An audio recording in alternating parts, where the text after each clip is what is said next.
सुंदर सुंदर सर बोल रहे सुंदर हैं। बहुत सुंदर लग रही है सर, बहुत सुंदर लग रही है, बहुत सुंदर लग रही है। Thank you, sir. Thank you.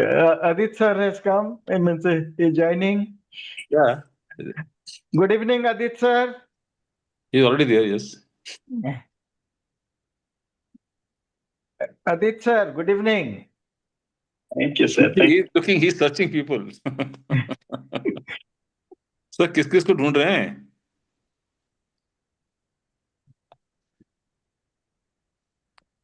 Adit sir good evening, नमस्ते, प्रणाम।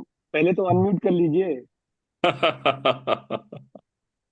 वो अभी मूड पे नहीं है सुनने के। So, Start good कीजिए. evening, friends. Now we are all set to start today's webinar, and I would request I will once again mute everyone, and then the speaker can unmute himself. So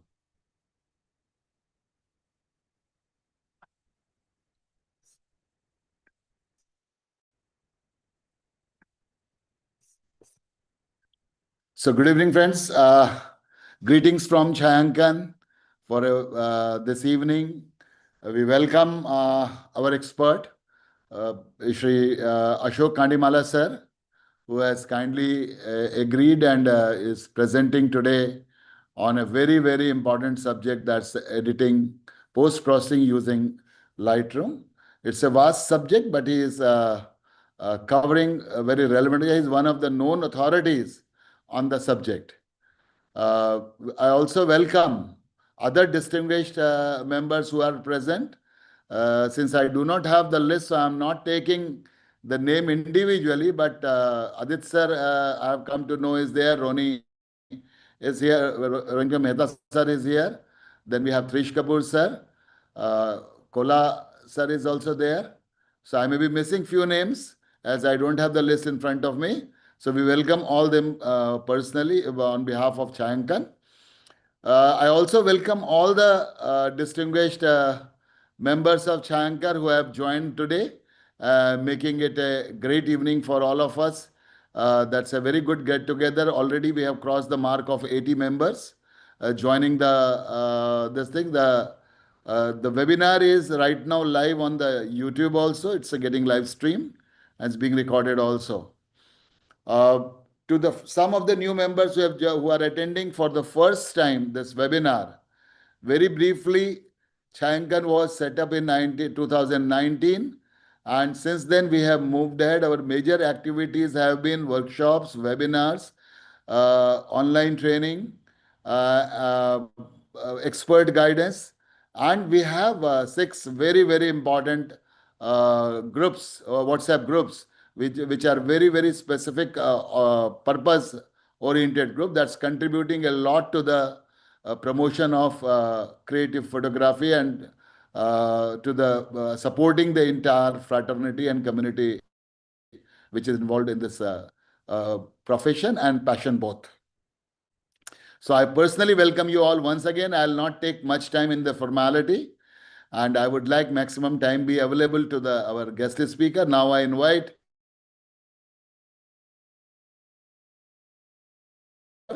and renowned the portrait glamour photographer, Shri B.K. Agrawal from Vizag, from Visakhapatnam, to introduce our guest our expert of today's webinar. Thank you, Amitabh. Thank you. Good evening, friends.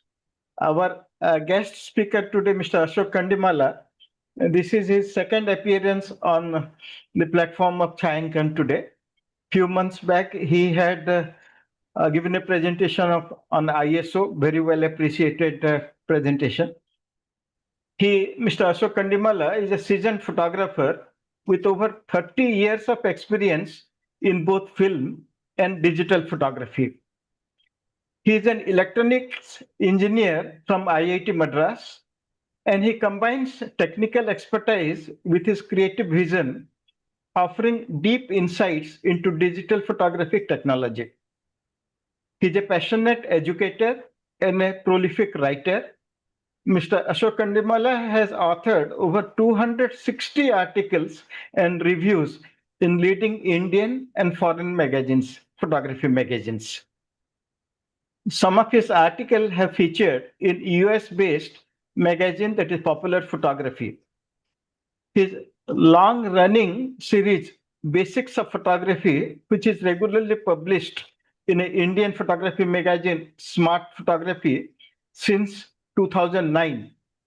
It has already surpassed 200 articles, and his articles are also used as a reference material in many photography courses in our country. Mr. Ashok has conducted over 100 photography workshops for institutions such as IIT Madras, UNESCO, and various corporate clients. He has judged numerous photography salons in our country too. He has co-edited FIP's Jubilee volume. Means FIP had come out with in their Jubilee year, a book called Blue Sapphire. He was a co-editor along with Mr. Adit Agarwal. And he has served as a mentor for Tamran Challenge.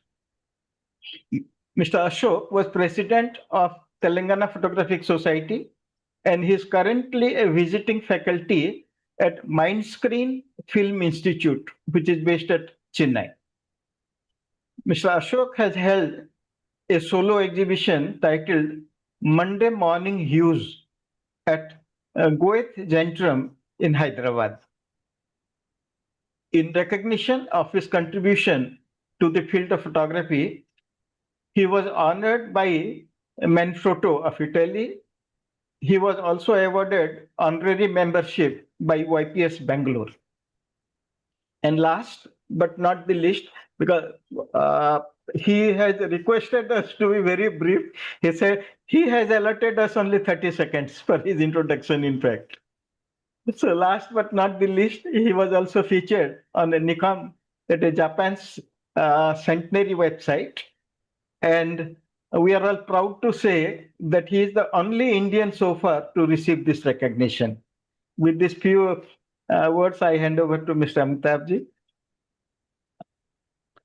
Thank you, Vijay sir, for giving details, for introducing our expert of the evening. And I think most of the people present know him very well, but at the same time, there are many who would be hearing him for the first time. And I know that his all will be having wonderful evening and a lot of knowledge on the subject, which is very powerful in post-processing. I just saw Tirtha Das Gupta sir also present. I welcome him in today's webinar. Now I invite, before inviting expert of the evening, I would request all the participants to keep themselves muted. No question answer will happen only after the presentation. We will invite questions from the floor after the presentations. In between, participants are requested not to raise hand or unmute or speak anything. Now I invite our expert of the evening, Shri Ashok sir, to present his talk. So thank you very much, and welcome all of you to this session on Lightroom. Lot of mention has been made about the number of articles I have written, etc. For that, the person who is also present, Ronnie, who is editor, is largely responsible to encourage me and brought me to this field. So thank you, Ronnie. I'm sure I know that you are there, but sorry, not able to individually talk to you, but it is due to his encouragement that I have come that far. Now, coming to the actual topic which we want to discuss, this will be in two parts actually. One is just to give you a small introduction to Lightroom, what it does, because the Lightroom architecture is something very different from any other package, and it's also a bit confusing to many people. That's one thing. And second thing is that the actual I want to demonstrate to you using Lightroom.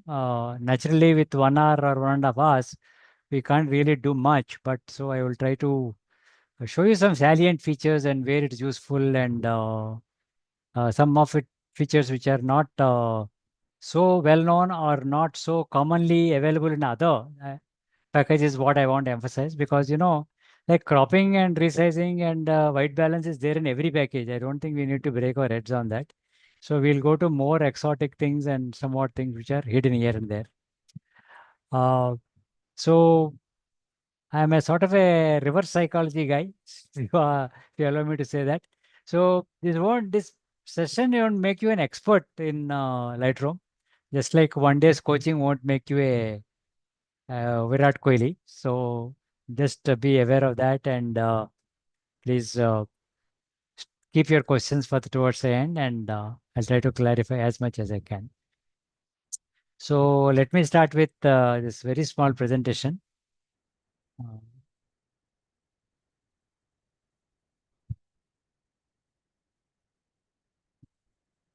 So I hope all of you are able to see that screen.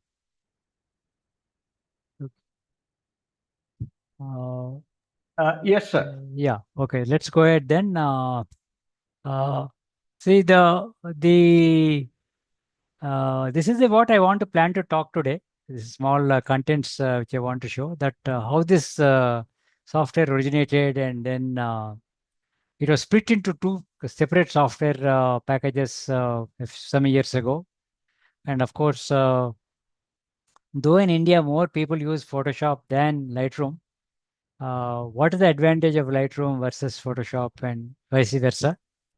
And this is something very, very important, is many people start using Lightroom and then they start and then stop, because the images have to be very properly organized on your disks. Though that is nothing to do with Lightroom as such.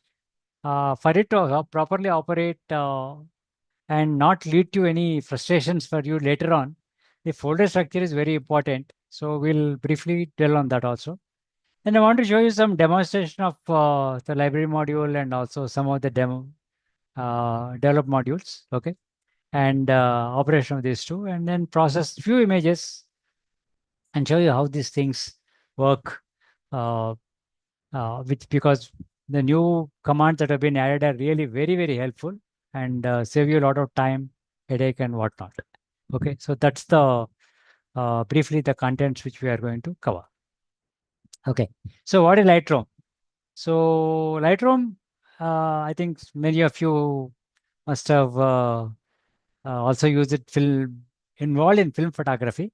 So the darkroom is a very essential part of that, and Adobe started this as a pun on that. Instead of darkroom, they started Lightroom, and it was originally developed as a competitor to Apple's Aperture program, which is now defunct. It is no longer being made. But though it was done like that, it's become a big hit, and now it is, as you can see, it is in 2007. Now we are nearing 20 years, and it has matured into a wonderful package, perhaps the most powerful all-round package available in the world today, especially if you consider the price point of view also, because I think it's priced very economically these days on a monthly subscription, and it is really well worth it. Okay.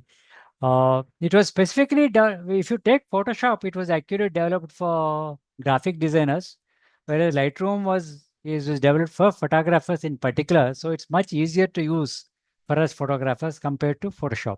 Okay, and it's a regarded as the best all-round integrated package. So what is all-round integrated? We'll look in a little more detail, because it's really just not post-processing. It has a lot of other things also included in that. Okay.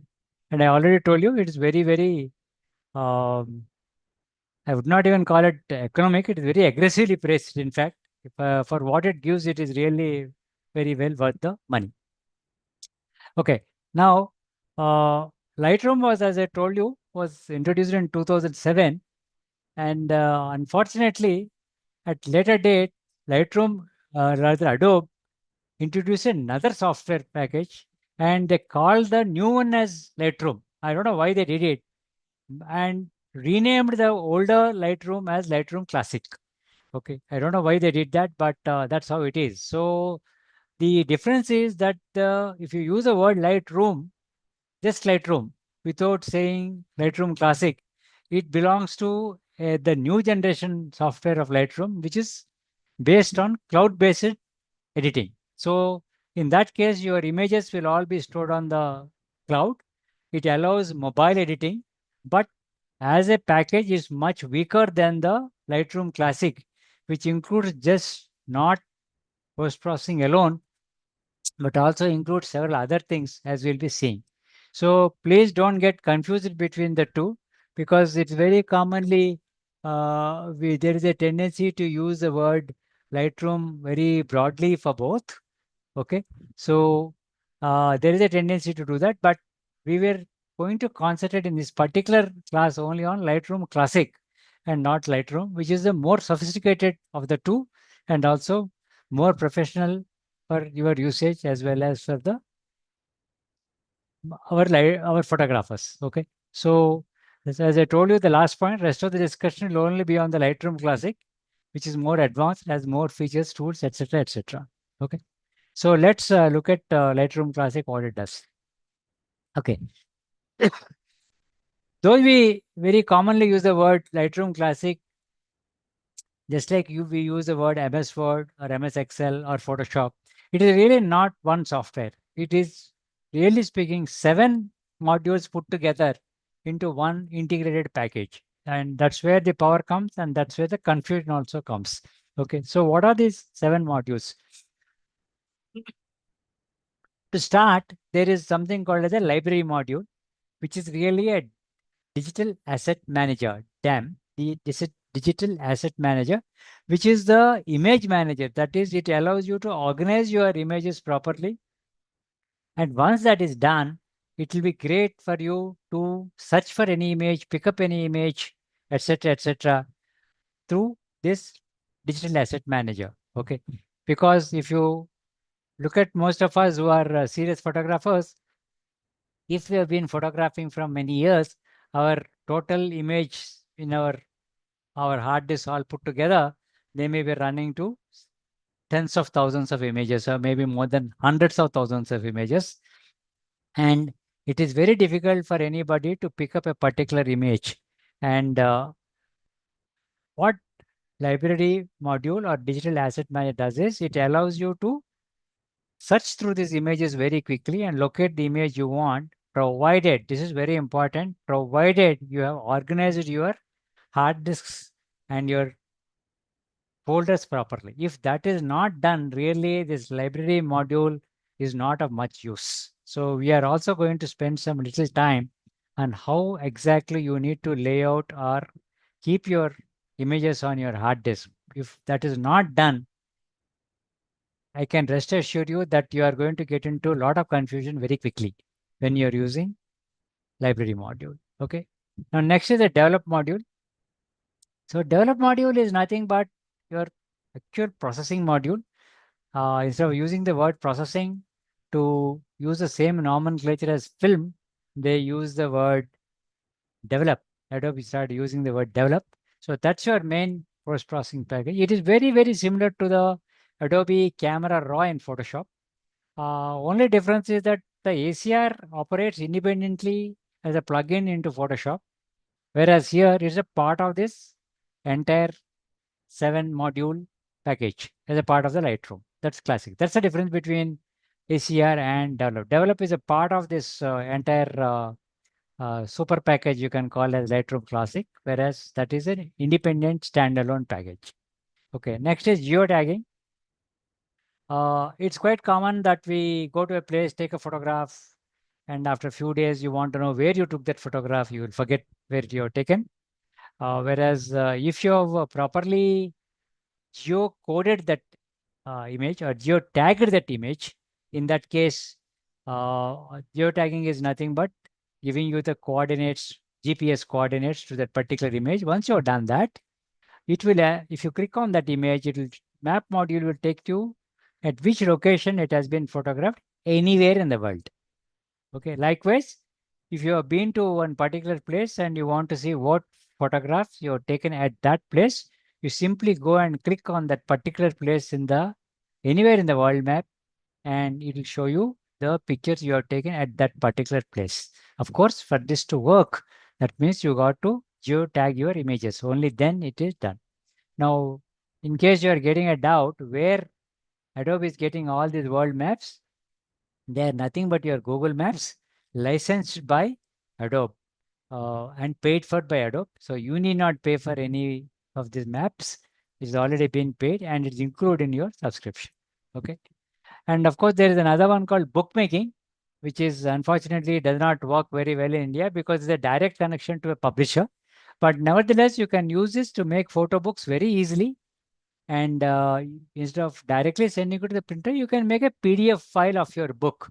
And there are many nice facilities available in this, like you can put some beautiful backgrounds, you can create nice borders, nice whatnot, nice cover pages, everything, and beautifully lay out the book very, very easily with this. And in the end, you can create a PDF file out of that.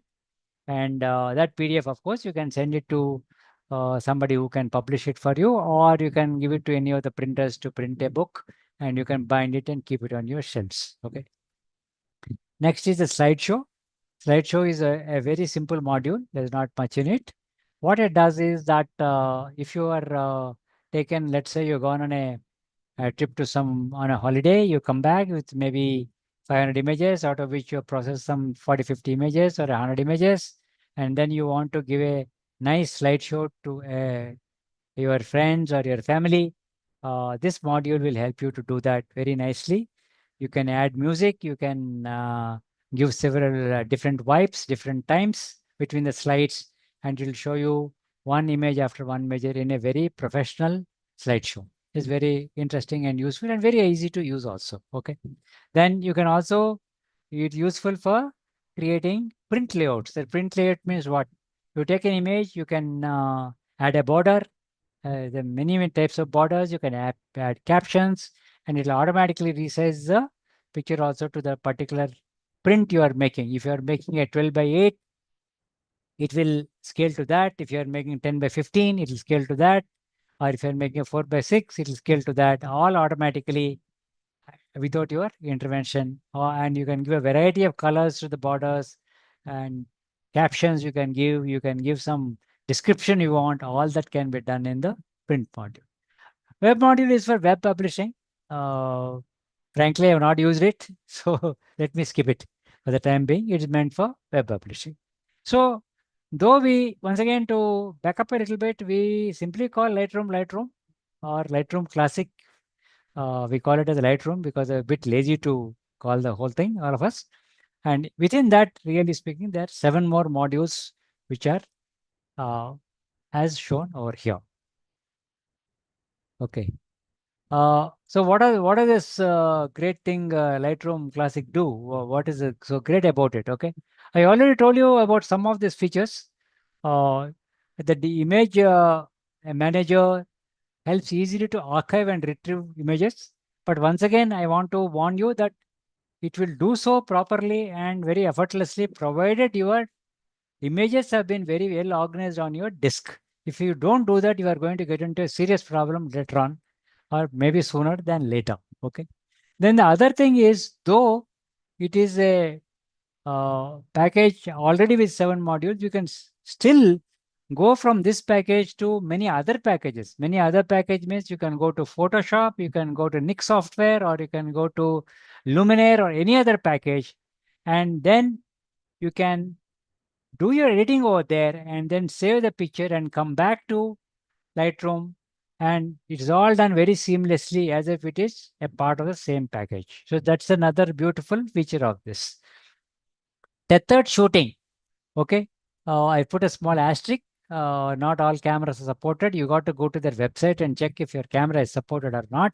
But it is wonderful because you can control your camera from your Lightroom itself. That is what is meant by control.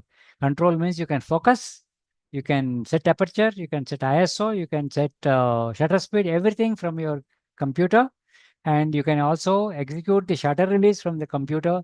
And once you do that, the picture will be automatically transferred and brought into the Lightroom without any further intervention. So if you're shooting for a client, you can attach, and the client can straight away see his portrait onto the Lightroom screen itself, and maybe you can do some editing then and there itself, and you can get the approval of the client on the spot then and there itself. And it will save you a lot of trouble, and client also will be very happy because you could see the picture then and there itself in the final form. Okay, next is economical use of disk space. This is a very interesting thing. If you edit a picture in Lightroom, or you edit a document in Word, they're all the editing you have done is reflected in the document itself. Whereas here, it's not so. Whatever editing you have done, your original image will remain as it is. And all the editing you have done, which are the different steps you have taken, are stored elsewhere. Okay.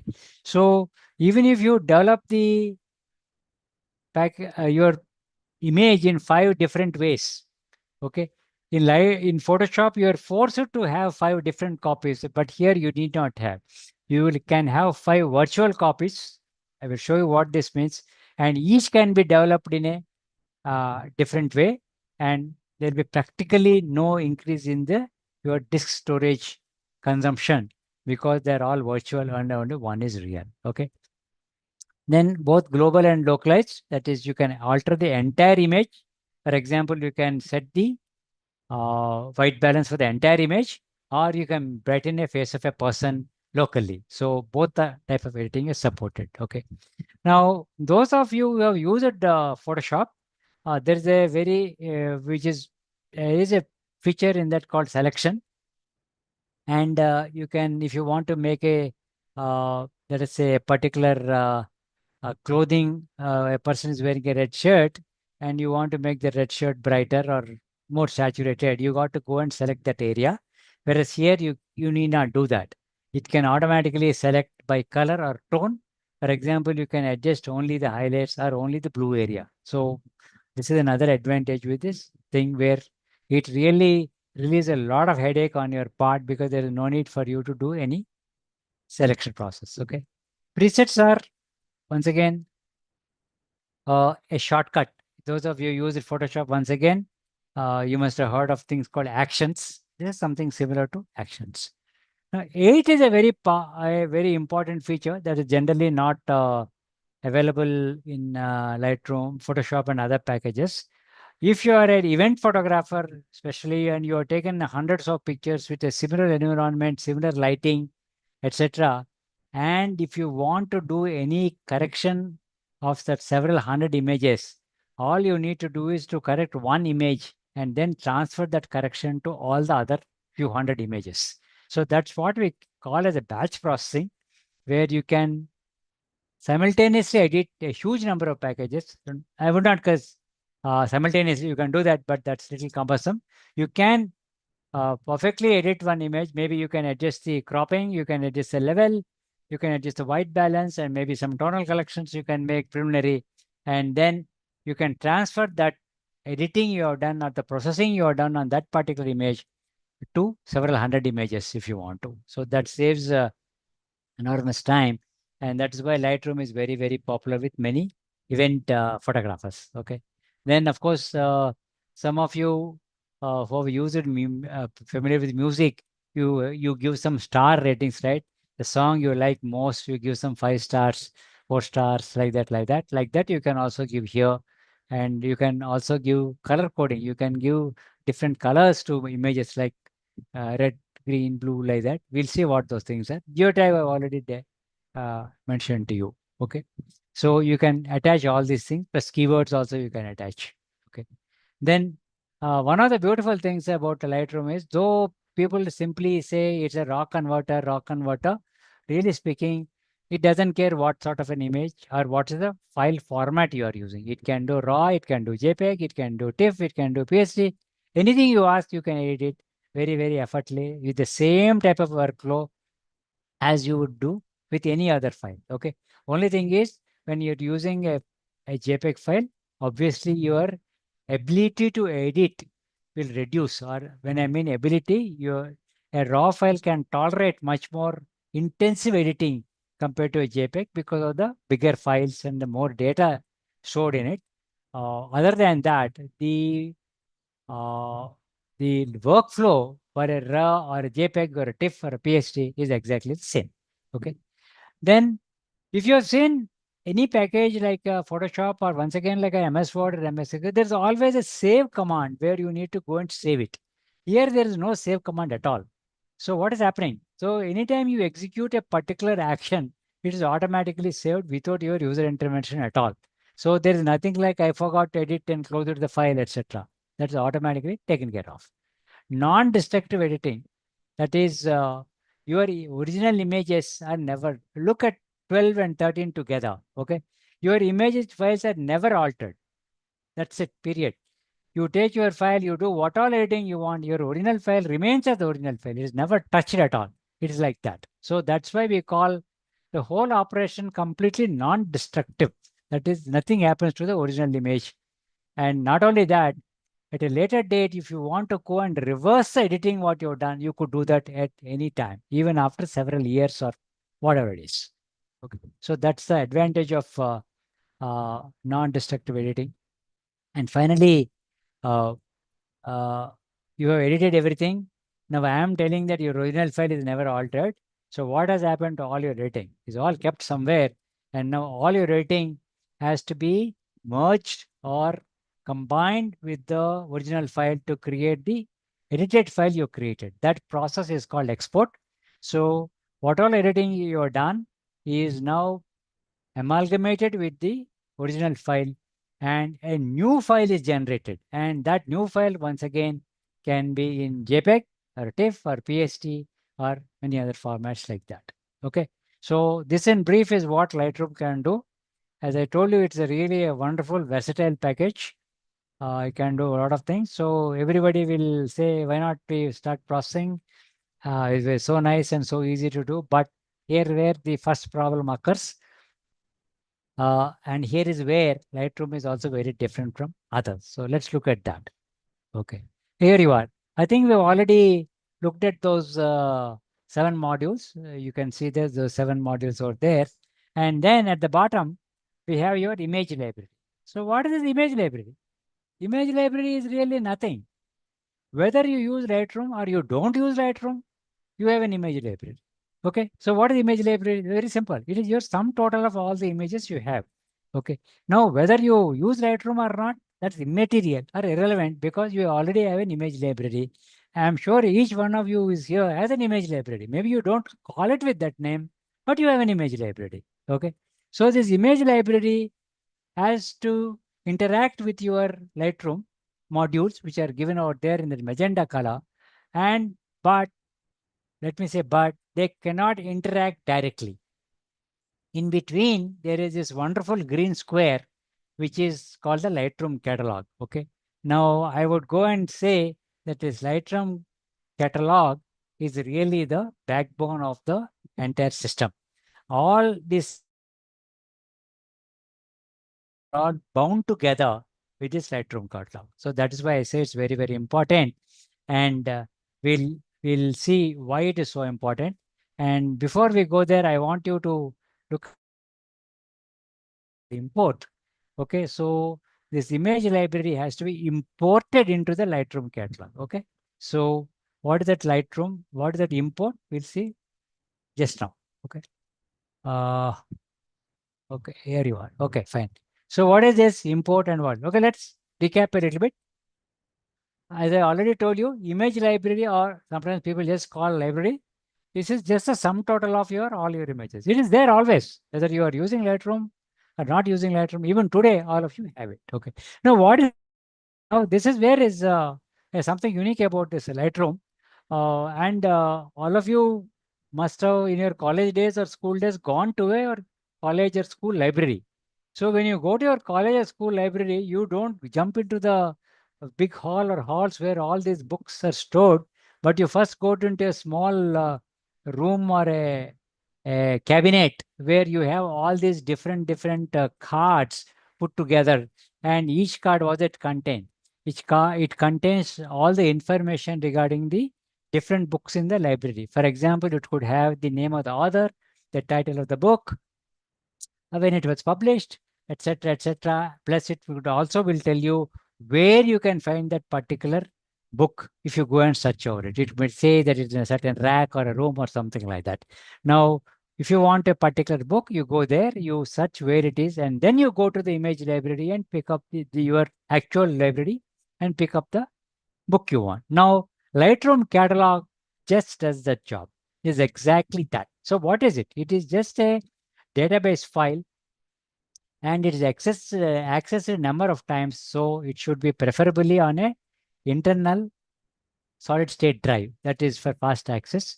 Now, the important point is here, it has no images at all. This is where is very, very important. Lightroom images, Lightroom image, sorry, image library has all the images. You please see this. Lightroom, sorry, image library has all the images, but Lightroom catalog does not have any images at all. But it has all the information regarding the images. Just like that cabinet in your school library had all the information regarding the books, all the information regarding the library is stored in the catalog, but not the image itself. So what does it contain? Just like in your school library, it contains a location of the images. So in our case, image location means what is the hard disk, what is the folder, where it is kept, etc. Okay. Now, I told you the original image is never altered and all your editing is stored elsewhere. So where is it stored? It is once again stored in the Lightroom catalog. Okay.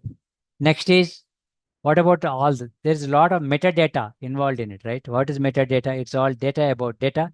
So metadata contains all your EXIF, that is your exposure data, this, that, etc., date, what's the camera you used, what is the aperture, f number, this, that, all that thing is stored inside catalog. Likewise, all attributes. What are attributes?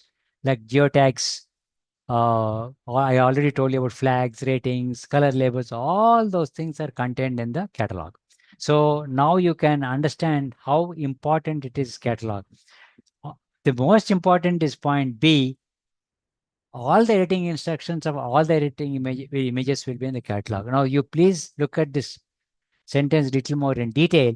Suppose your library is having 100,000 images which you collected over 10 years and you edited those images now and then.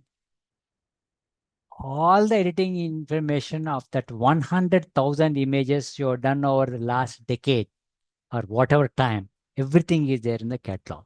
Now, God forbid, if you lose it, you are going to lose the entire editing information of those 100,000 files, what you've done or whatever time it is taken. So it's needless to say how important this catalog is, and it is absolutely, absolutely necessary for you to back it up as often as possible, because losing that could be catastrophic for your entire thing, because nothing will happen to your images. They'll all be there because library is separate, but the editing information will be wiped off completely if you lose that thing.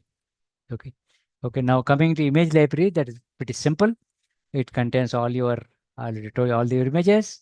Okay. And you could have it on your external disk if you want to, because that requires more capacity. And generally, I will come to point 3 little later. It is necessary that you organize your image library in a very systematic fashion so that your Lightroom will work efficiently on the basis of it. Okay. Now, what is the catalog? Okay. So I already told you one important thing, this particular one, import. So what is this import? Okay. I told you that is the one which sort of connects the library to the Lightroom. Okay, so what does that do? Import is a process that creates one record for each photo in the catalog. Okay, so thus establishes a link between the image library and the Lightroom. Okay, so import is a process. So when you import a particular photograph from your image library into the catalog this way, what happens is a record is formed into that. And in that record, what does it have? It has all this information. It has all the EXIF information. It has all the attribute information. And it also, all the editing information that you might have done anytime, all that will be there. Plus it will have the file name here, and it will also have the location, right? I told you all these things. It will have the reference to location, all the editing information, etc., etc. So you can think of this like an Excel file. Okay, I'm sure many of you use the Excel spreadsheet. So think of this like an Excel spreadsheet, and these are the different entries which are inside. There's a name, the location, there's EXIF data, there's the attribute, and so on and so forth. All these things are contained in a file called LR-cat, which means LR catalog, and that is the backbone of our thing, and it's very, very important because it contains all this information. Now, if you have 100,000 images in your library, there will be 100,000 such lines in your catalog. Okay, and those who are who have some software background like Anita, etc., there is a SQL database server software working on it. Once again, it is I'm not sure it's licensed or it is not. If it is licensed, Adobe pay for it. You need not license from your site. Okay, so this is how the catalog looks inside, but never open that file, because if you open, if you would corrupt, you will have a very big serious problem, because all your data would vanish from that. Okay, so this is what the catalog. Once again, just quickly look at this. Catalog has all this information, all the information regarding the library, but not the images itself, whereas this contains the images themselves. Okay, image library. So that's the difference between catalog and library, and don't please get mixed up between the two. First step in acquiring any knowledge is using the right nomenclature. Okay, there are 3 steps in it. One is the 3 words we are using here. One is a library, and second is a catalog. And import is a process where it takes the and creates this database of the different images you have. Okay, now import is a very important thing. Okay, but it is very easy to do. I'll show it to you how to do it, and it's very simple. So every image needs to be first imported into the catalog. Okay. An image will not be recognized by Lightroom unless it's in the catalog. In fact, it does not even exist. You can have 1,000,000 images on your hard disk, but your catalog can contain only 3 because you have not imported them. Or your catalog contains 0. In fact, regardless of the images you have, unless you import them, catalog Lightroom is not aware of it. It does not exist as far as the Lightroom is concerned. It's very, very important. Please note this point very quickly. It does not exist as far as the Lightroom. So it must be imported into the Lightroom before Lightroom takes cognizance of that particular image. Okay. Let us say you have a folder in your hard disk which has, let's say, 100 images already in the catalog, and you added one more image into the same folder. Don't expect that image, that new fun image, to automatically enter into the catalog. It will not. You got to explicitly tell that there's a new image in the folder and that has to be imported. Okay, but you only import an image only once in your lifetime. Once it is there forever. Unless you remove it from the catalog, it will be there forever. You only import only once. So this is an important point, and it's a very, very simple process which I will show you in a few minutes from now. Okay, so Lightroom, somebody asked this question: what is Lightroom Classic versus Photoshop? Should I use that or should I use this? So generally speaking, if you take my personal experience, I complete about 95% of my images. They never see Lightroom at all. I've complete everything in Lightroom. I do not go to Photoshop at all. I complete everything in the Lightroom. However, sometimes it will be necessary for me to go to Photoshop, because if I want to draw some diagrams like this for my articles, for example, or I want to put these arrow marks and add text, etc., that's only possible in Photoshop. There is no provision for such a thing in Lightroom at all. Plus, if you want very, very precise selection like hair, etc., Photoshop is still better according to some people. But that thing is also improving very rapidly in Lightroom. So the third thing is these AI-based features. A lot of them have come to Photoshop. If you at least I feel that Photoshop is moving more and more towards digital photography and digital art compared to the Lightroom, which is more photography oriented. So in case you want to use any of those features like regenerative, some are there in Lightroom also, but more and more are added in Photoshop. Okay.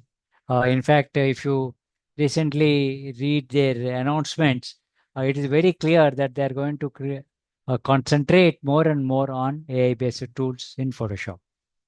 Okay. So what are the problems? Problems is with Photoshop is there is no good search package available, weak batch processing, and uses more disk space, because if you want to edit an image in 3 different ways, you got to create 3 different files, which is very cumbersome and they occupy a lot of space. And not being meant for photographers, it is a little complicated to use. And now, fifth point is something you got to be. I'm not sure if many of you are aware of this. Even if you are a subscriber to Photoshop and Lightroom, you cannot use it very freely as you wish, Photoshop, because there is something called a credit system involved in it. Though that's not the scope of this today's presentation. As per your presentation, as per your subscription, you are given some credits. Okay. And when you use certain features in Photoshop, like regenerative use features, especially using third-party software, those credits are consumed.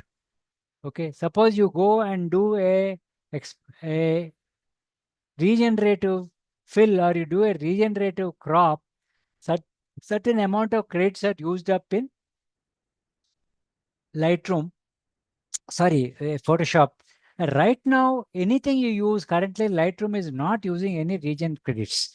Where that will remain like that or future, I do not know. But as of today, Lightroom does not consume any credits or does not use any credits, whereas Photoshop does use some credits. So this is not in the scope of our discussion today, but I would like to tell you that once you take a subscription, you need not worry that, or you need not pay anything extra as of today to use Lightroom. Okay. So which is better for me? That's very difficult to answer.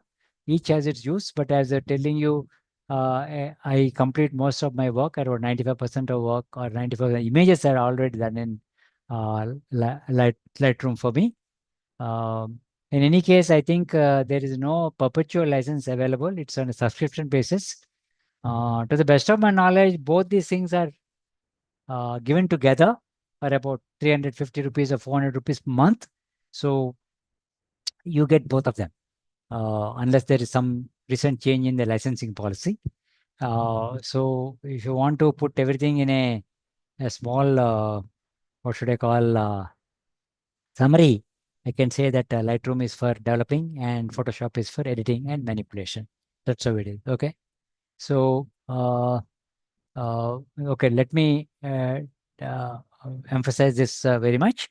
This is very important. I told you it is absolutely necessary that you organize your image library in a very systematic and organized way. Otherwise, you are going to get into a problem very fast, and it will become insurmountable at a later date. Okay. So what you do is, there are many ways people suggest how to organize your image library. So I organize it in this way. Please look at this once, and if you have any other method which you're following, that's good, and it is serving your purpose, that's fine. Otherwise, this is a method which many people follow, where you organize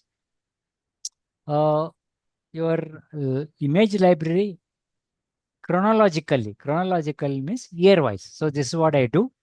I have one master folder called image master on my 4 TB disk. Okay. And in that, I have for each year one folder. Year so and so, year so and so. I have these years. And in 1 year, once again, wherever I have gone, I have once again date-wise uh, like this, like you can see here. Zoo park like this. So even if you've gone to same place multiple times, this particular date in the front will automatically make sure that there is no mix-up. Okay, in each one of these, of course you have your normal image files in it. Okay, now one small thing you might have noticed is when you're using a date, the date must always be in this format. That is 4 digits for the year, followed by 2 digits for the month, followed by 2 digits for the day. You should not use anything else, period. That's all you always use. Okay. Now, some of the precautions you need to take, I put discipline is a must. Sorry if I'm sounding like an elementary school teacher, but this is very important. Lightroom Classic has a unique architecture. The power integration all depends on the catalog, and catalog can work efficiently only if the your image library is very well organized. Okay, so that is why it is very, very important to follow a structure. Okay, all images added, deleted must follow a very disciplined process. Okay, that allows the structure to ensure consistency. Okay, and spellings. This is very important. Don't call the same thing with 2 different spellings. Okay, let's take this example. Suppose you spell Ranthambore with a H once and without a H once.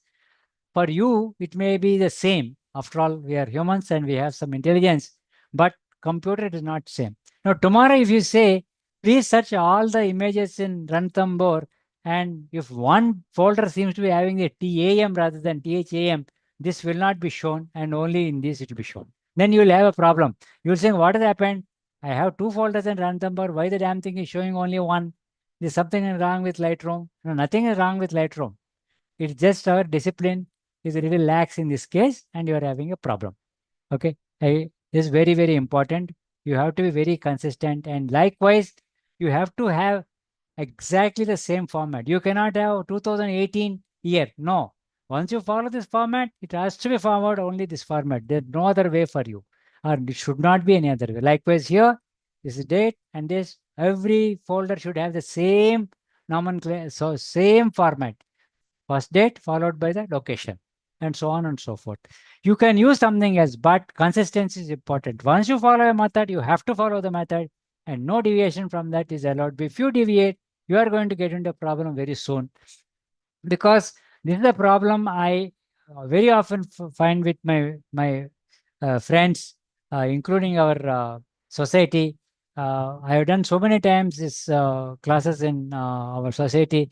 Lightroom is great. They'll say, we are going to use it from today. And after 1 month, I meet them and say, how is Lightroom working? No, Ashok, it's very, very confusing, frustrating.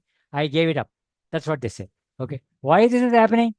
Why this is happening is only because of this reason, because you are not maintaining a consistent and a structured fashion to update your things. Okay, so consistency is the key to the efficient use of Lightroom. That's what I want to say. Okay, so what does library room do? Library module do? So after this, let's jump into the actual software. I think we are on time for 1 hour. Okay, so this is the one which imports your images. Okay, through the import process. And I must tell you something. This Lightroom plays a lot of tricks inside, which are to your knowledge. Suppose your camera is having creating file, your camera has some 24, 45, 64 megapixels. And if you want to scroll through them very rapidly, no computer in the world will allow you to scroll 64 megapixels in one after another in rapid succession. Okay. And if it can do, generally it will be much beyond our financial wherewithal. So what it does is, without your knowledge, when you import, it creates some small size images called previews. You need not do anything. You just say when you're importing, it'll create previews and kept. And normally that's what you are seeing when you look at your images. Okay. Only when you zoom or you're trying to do something like that, the real image, your 64 MP or 45 MP pulled inside. Otherwise, it is the small image you're seeing, because there is no need for you to see the big image all the time. And thereby the advantage you get is you can process images or scroll through images at a rapid succession and call the real big image only when you need it. So all that Jadugiri goes on in the background, you need not worry about it. and that's how Lightroom works. Okay. And then, of course, as I'm telling you, we already discussed, it keeps track your folders, images, etc., etc. And one more thing is, once you import it, we have seen that all the location information, name, everything is stored in this like this, right? We saw that. So if you go and change this location of an image, or you change the name of this location, then Lightroom will lift its hands up and say, what the hell is this? I can't see it anymore. What happened to it? Because why? Because very simple. You went and altered the name of the, you imported, sorry. Okay. What it does, you gone and changed the name, which is already inside the database, outside of the Lightroom. Suppose you go to Windows Explorer and change the name, Lightroom will not know it. So if you want to rename, delete, move any of the things, it must be done only within Lightroom. This is very important, because if you do it outside Lightroom, immediately it will lose track of that. It is something like this. I will tell you a very, very simple example. Suppose you are going to your office, and halfway through, or 1 minute into your drive or 2 minutes into your drive, you suddenly remember that you forgot your badge or something like that, which is necessary for you to use in the office. Then what you do, you turn back and come back to your home. You also know that you left it on the table when you left it. Now you come back home and you look at the table, it's not there on your table. Why? Because somebody in your home must have thought, oh, yo, this is an important thing. He has just forgotten and left it somewhere. Let me keep it safely. They'll keep it safely. Now you will come home and look at that place. It's not there. It doesn't mean it's lost, but it's at a different place. But as far as you go, it's not there. Then you'll maybe you'll ask somebody, what happened to my bag? They'll say, oh, you left it there and here it is. You please take it, and you go back. Same thing will happen in your Lightroom. If you move, delete without the knowledge of Lightroom, it's no way it can know what you've done. So in case you do this operation, they must be done within Lightroom only. Okay. Then of course, all these things we are going to see in a lot more detail, like metadata, how it is shown, etc., etc. Let me skip all that. And develop module will hold on for a while. When we come to that, we'll see it. So let's stop at this, and then go to our Lightroom itself.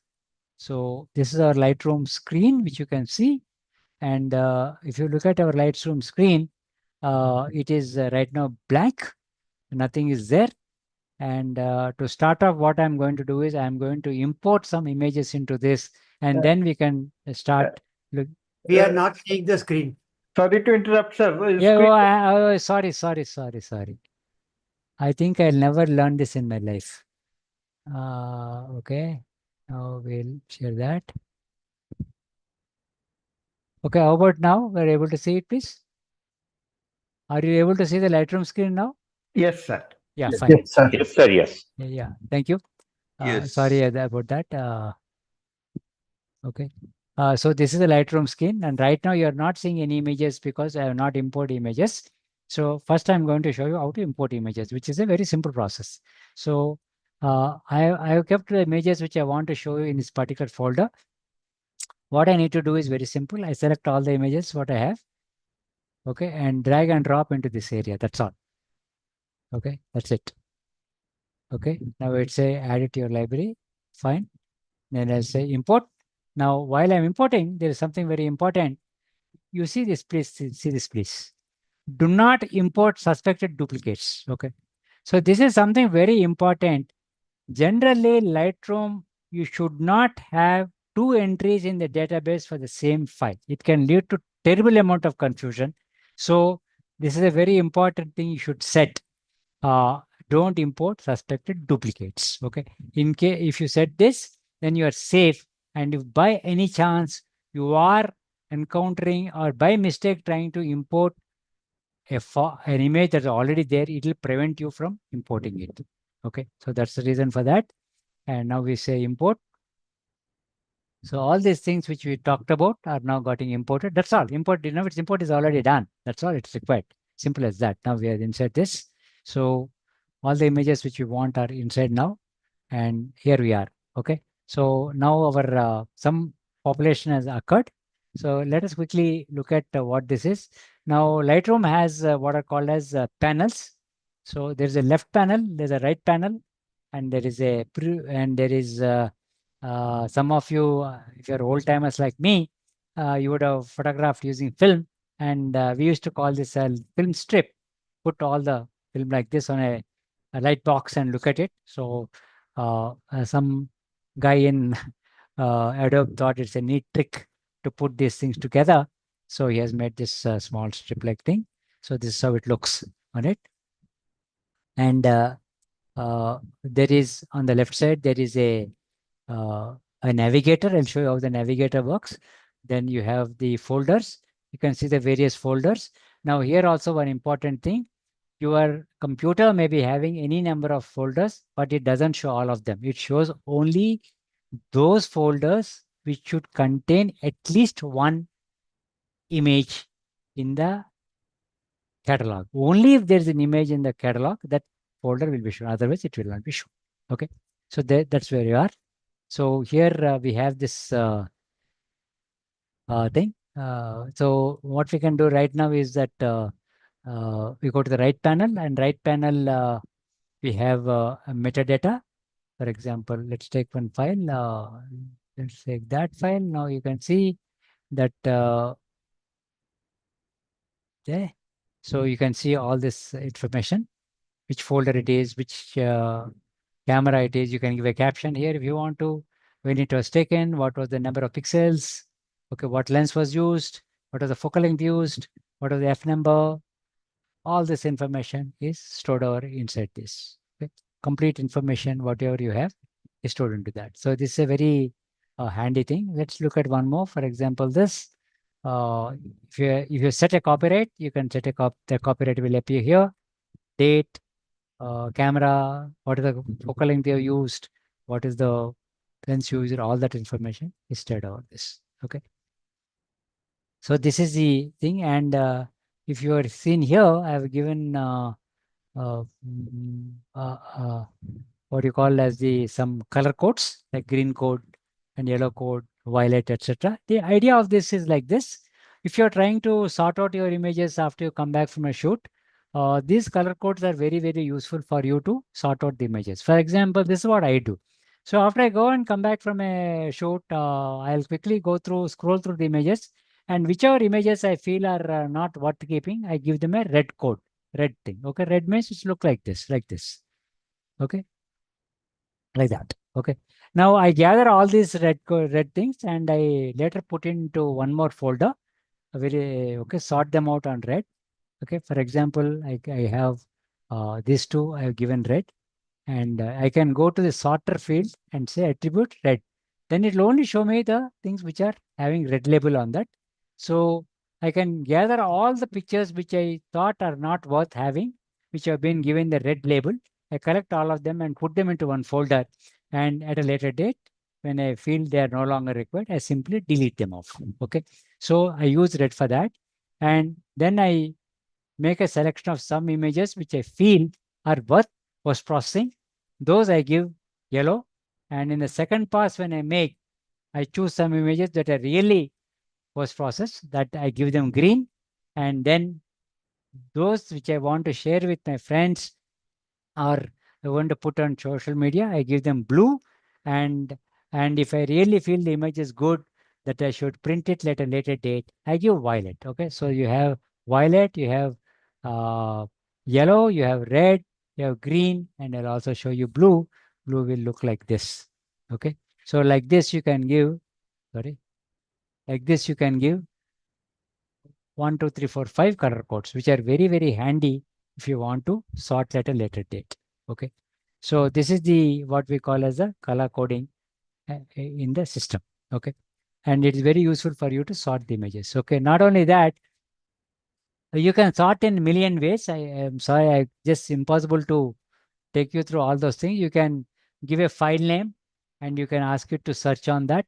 And very interestingly, you can even, if you have some thousands of images, you can say what are the images done in this 2014 or 2012 or 2015. It will automatically pick up those images which have been only shot in 2015. And you need not enter the date. All that data is coming from the metadata, which is already stored in your catalog. Okay. Now in 2015, I have taken in this particular, there are 5 pictures. Of that, 4 have been taken with the Nikon D750 and 1 has been taken with Olympus EM5. And not only that, this is the very interesting thing. Look at this. This is something very unusual. It will even tell you what is the focal length I've used for taking these pictures. For example, this, okay, in this whole lot, I've used it 400 mm once, 340 mm 2 times, like that. So if there are a huge amount of pictures all over the place, then I can sort them out. If I want to look at what is for example, what is the focal length I'm most commonly using, if I want to find out, I would go to this and find out what is most common. This is why I am telling you this is, many people come and ask me what lens should I buy, what lens I should buy. My theory is you invest more money in the focal length you use most. What's the point in investing in some 1000mm lens if you use it once or twice in 3 years? There's no point. Okay. Okay. So you can go into your past record and then find out what is the focal length you most used and spend more money on that. Some noise is coming Sir, from some. I'm muting all and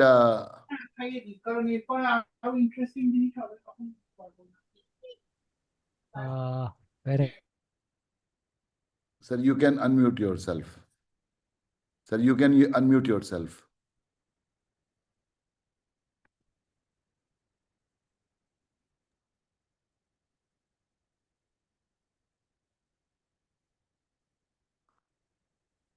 Ashok sir, you can unmute yourself.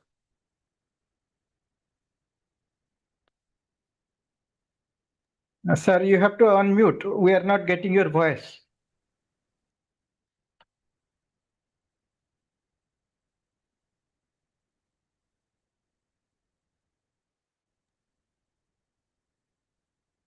Left lower corner, sir. Left lower corner.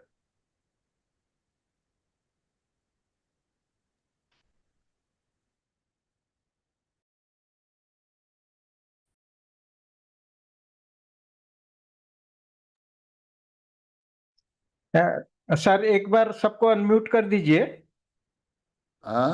सबको एक बार unmute कर दीजिए। उनको वो audio tab नहीं दिख रहा है। Oh, I'm surprised. Okay, now I am able to get it. Okay. Okay, sir. Are you able to see me now? Yes. Yes. Sorry for the interruption. Are you able to see me now? Yeah, Yes, we can yes. hear you, sir. And what about the screen? Yes, sir. Screen good. is also. Okay, sorry for that. Okay. Fine. I don't know where we are. Where are Sir, we? you were talking about So color focal coding. length. Yeah, color coding. focal Okay, length. and you can sort on number of ways, a million ways, I would say, and it will even tell you what are the different in your. I mean, this may not look very interesting to you now, but if you're having thousands of images, then you can see what focal length you use it most, or what camera you use it most, or etc. etc. That sort of statistics are all available from this. Okay, now let's go back to this, and there's only one more interesting thing, which I will just try to show you. That is, many times, if many of you must be wildlife photographers, and they all love a method called spray and pray. Okay, so what is spray and pray? That is, they take a number of pictures of the same type, or take a burst of a bird in flight, maybe 50 shots, 60 shots, etc. And the whole screen will look very cluttered because you will have nearly identical images, which are a set of 50 images, etc. So in case you get into that, there is one very nice shortcut method. So let us say this is all forming into one set of images taken in a burst. So you select all the images together, and then you just say right click, and just you say stack images, stack. And then what happens is all these images are put like a pack of cards, one on top of the other, and they're all joined together. And here, so it is a stack. You can see this little symbol. It's look like a pack of cards, and then you can see that there is one on top of the other, and it says 4, and you can always unstack it. And now you have 1 of 4, 2 of 4, 3 of 4, 4 of 4. And whenever you want, you can fold the stack backwards or compact it to come back. So this is a very useful shorthand type of a thing, which would allow you to reduce your screen clutter. So I would stop here because we have very little time. This is generally the overview of your library module, if I may say so. It is Don't worry about time, sir. yeah. It is very Uh, informative. People would like to know more. Now we will spend more time on the develop module, which is more Okay. interesting. Okay. Okay, sir. So this is about the library module, what you do. Other than that, there isn't much in it. Okay. Let me show you this also. Suppose I want to, this is the view of this is called the grid view, GRID, grid view. That is, it looks like a grid. Okay. There are some other views also which are interesting. Okay. If you double click on any one of this image, it will go into what is called the loop view. Loop view is this. The double click, that is, it is enlarged and shown over here. And that is, it occupies the full screen. And another interesting thing is you can also ask it to display the characteristics on the left top over here. This is called, see, for example, this is done very simply by touching the I key. So I am touching the I key. It shows first this is the image name. What is the shutter speed, what is the f number, ISO, focal length, and next it shows what is the number of pixels it has, what is the date, etc. And one more press, it completely goes away also. Okay. So this is a very useful thing to have. Okay. Likewise, you can find the same information of your thing just below the histogram also. Over here, ISO 100, 85 millimeter, f13, and 1.6 second is the exposure for it. So you can see over here. Now, if you want to expand this further, you may be already knowing, but one very simple thing or you should remember is all Adobe software, Control plus will enlarge and Control minus will zoom out and Control plus will zoom in. Okay, if you're using Acrobat, for example, it's the same thing. You can, anything you use, Control plus is zoom in, Control minus is zoom out. So Control plus I give, it goes up. I'm enlarging now like this. And what happens is when I do that, you can see there is a rectangular, white rectangle appearing in the navigator, and you can scroll using that navigator wherever you want. Okay, that's the idea of having this navigator. Look at this. You can scroll and you can also see it is moving very, very fast. That is because it is doing some, as I told you, some little bit of Jadugiri, where it is really not showing you the real file, but it is showing some other file. But it is exactly same as that, but it allows, is a low resolution version, and only when you stop and do it, it loads the full one into it. Okay, so that's transparent to you. The other important view is I already showed you the grid view, I already showed the loop view, and there's another very important thing, a very useful thing. Many times you want to compare two images and see, that's also very easily can be done. You can select the two images you want and use what is called the compare mode, and they'll show both things side by side like this. Okay. Now, once you have done that, these both are synchronized. Synchronized means now if you enlarge any of these two things, both will get enlarged together. If you scroll, they'll scroll together. So they are all both joined together. So in case you want to compare two images, this is a very easy and nice way to do. Okay. So let's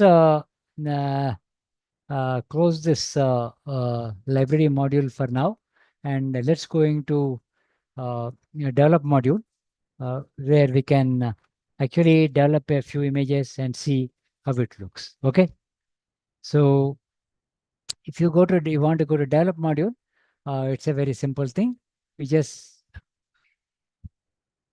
can see over here all the modules I told you are appearing here, and you just press D and you straight away jump to the develop module. Now, once you jump to the develop module, if you look at the overall structure, it looks somewhat very similar to this, what you've already seen. Okay, so once again, you have a navigator, left panel, a central editing area or a preview area. Then you have a right area where you have the histogram. Then there's a basic editing group, and these are all different editing groups. And there is also a small tool panel over there which we'll see a little bit and see what it does. Okay. So let's, that's how the general thing is organized. Okay. So at this stage, if you want, we can take up this image and edit this image. Okay. Now, obviously, if you look at this image, the photographer unable to accommodate the full height of this structure, which is in Bezier. He has tilted the camera upwards, which caused the lines to lean backwards. Okay. Now, once again, I keep repeating this like a broken record, but let me repeat once again. Many people call this distortion, but this is not distortion. Okay. I think I have those. I think Anita and all. I've done this presentation once in 5PS also on perspective. Why it is very perplexing. This is an effect of perspective. It's not distortion. Unfortunately, 99.99% of the photographers call this distortion. But please be aware that this is not distortion. This is simply an effect of perspective. Okay, this is not a defect of the lens. That's how the laws of optics work. Okay, now let's set that apart. Now, what we can do about this? Can we set this right? We can set this right, at least to a certain extent, by bringing this. Okay, for that, there is something called transform command over here.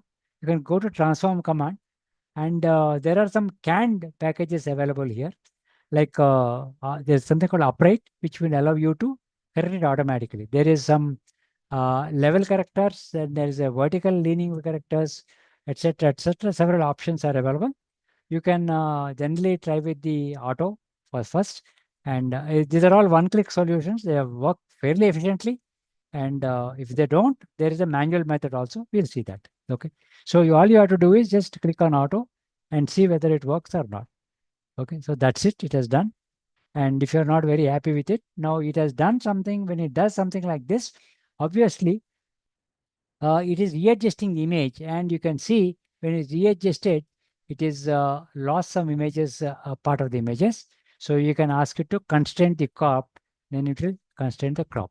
Okay, so that's gone now. There you are. Okay, now that's how it looks after the correction. And this is how it looks before the correction. You can see that. It's a one-click solution. It does that. You got it? That's how it is. Okay. Now, if you are very interested in seeing that both together, there's also this command called compare command. Okay. Now, you can just put this and it'll show you both together simultaneously. In the library module, we can see two different pictures, and this you can see before and after, and you can see what all editing you have done simultaneously. So this is a transform command which will be useful for correcting perspectives. Okay, and it is simple to use. Okay, there's a more sophisticated, I would not call sophisticated, it's a more involved method which is gives you better results. That's the manual thing. Let me not go into that. Maybe it'll take more time to do that. And there is also one more method. Look at this picture. This is also very common. You would do this while pointing it upwards. Okay. And here, if you want, I can once again use these manual controls and I can correct it. You can see here, there's a vertical correction going on. Okay. And I can also correct it horizontally. You know, this, I wonder if some of you are here who have used technical cameras. Technical cameras means, I mean, these cameras which allow you to do rise, fall, shift, swing, tilt forward, tilt backward, those sort of cameras.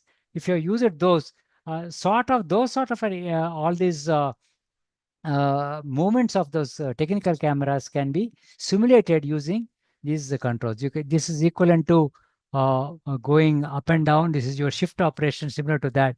This is like your swing operation. All that you can do to correct your images, rotating the back, all these things you can do in Lightroom itself to greatly correct your images which were not fully done correctly at the time of exposure for whatever reason. Maybe the conditions did not permit or whatever it is. Okay.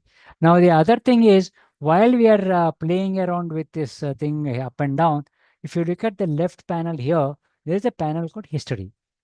in the history, what all things we have done are getting recorded.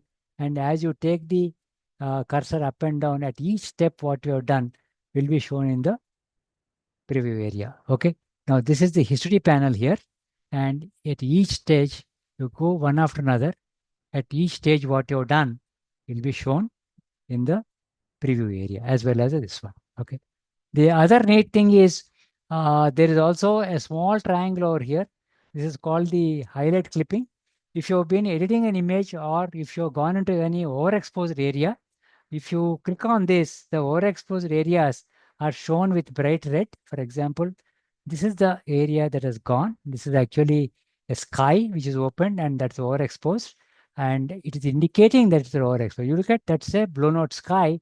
When I switch on this particular thing, it shows me that it is a blown highlight and I need to correct it.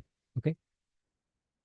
Okay. Likewise, if there is a blown, if they're too dark somewhere, for example, if the clipped shadow or that also can be shown in dark blue. You can see this is now getting clipped in this particular area. That is also shown here. So these two things are very, very handy. One will show you clipped highlights and one will show you clipped blacks or shadows. And when you're editing image, you could keep these two things on so that you will have a very good idea that you are not over editing, because the moment you over edit and create these blocked shadows or blown highlights, it will immediately indicate to you that you are going a little out of control. Okay. So that's the idea of those things. Fine. Okay. Now, somebody was asking me what is meant by a virtual copy. Okay. Now look at this. This is a fully processed image. Okay. Okay. This is how it looks. It's a small landscape from Munnar. And let us say I've done this and I want to develop it in a entirely different way. Okay. So I can do that without creating a copy of a file. And then, I mean, in Photoshop, you got to create a completely a duplicate file and do it. Here is not required. But before that, I want to just show you what has been done over here. Okay. So somebody was asking, how do I create a picture from this? How do I do it? So what I'm going to do for you is I am going to create a virtual copy of this. Okay, so this is my virtual copy. Now, if you look at the virtual copy, it looks exactly like this is the original copy and this is the virtual copy. Okay, virtual copy looks exactly like the original, but for this little, you can see this as if the paper has been folded in one corner. I'm not sure you can see that. You can see that. Okay, so that means this is a virtual copy. And for all my practical purposes, this is an entirely a new image, but it does not exist on my hard disk. It is existing only in my catalog. You can create any number of virtual copies like this. So why I've created is this. I want to start from the scratch with this virtual copy and keep comparing with this and show you how it has been developed over here. Okay. So what we can do is we can double click on this. So this way, if you have clicked on this, so let us say, how did this picture look first of all when I started? Okay, for that I'm going to reset it. Okay, reset is a very interesting thing. The moment I touch reset, it will go back to the original import, erasing all my entire editing, whatever I have done. So what I have done is I've simply reset it. This is where it is. Okay, that's how it looked originally. Okay, so what are the problems with this? Okay, there is some flare over here. You can see, right? This is what is generally called wheeling, and because of it looks very dull finish over here, and the lens has flared. It's a ultra wide lens, so there's a flare over there. You can see these two flare marks over here. I'll do one thing. Let me increase the contrast so that you can see them better. Let me see. Yeah, you can now see thinking. Okay, over here, and then there are some sunlight peeking through a few stops here and there. And then there is this very ugly gash-like thing running across from my ear to here. Okay, so I don't want that. So what I'm going to do is, first I'm going to take it and crop out all that thing which is not required. Okay, this is the crop tool. Okay, then I cut that out. Okay, and then this our beautiful Lightroom, there is one absolutely amazing command called dehaze. Okay, I need not explain what it is. Its name itself is that it's called dehaze. So I increase the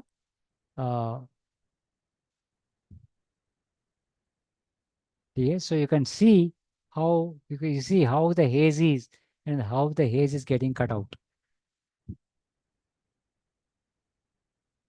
Okay, so it brings a lot more contrast. Okay, now it's a morning sky. If I want, I can give it a little more tint. There, give it a little more, make it a little more yellow. Okay. Okay. Now, these patches are there. Okay. Okay. Let me read. These two are not looking nice. So I'll do all these things separately, but I'm just showing you overall once. So I can go to this remove tool and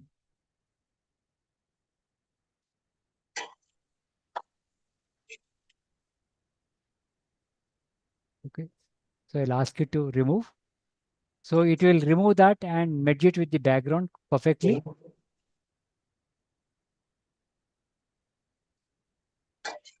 Okay, now it is wonderfully removed everything. You see, no trace of it at all. Have you seen that? How it is? It was like that. Okay, can you see this? And now see how it is. Completely removed. Okay, and now we have these three things and a little bit of a flare over here. So I am going to apply. I'll do all this separately again, but I'm just giving you what is the effect of all these things. So I'm going to apply a grad filter over there in that area. I'll do all this just only for once. Please look at it. And then I will increase the temperature slightly to give it a lightly yellow tone. And then I'll increase the saturation a little shade. And then also again apply a little bit of dehaze over there so that that flare looks like that. Okay, there. And this is a little darkish on that side. So I will apply another grad filter from this side. Okay, like this. And increase the shadows a little more to give it a bit more balanced picture. Okay. And these three light patches are nice, so I can give them more emphasis. Okay, so I can take another tool with a very soft brush.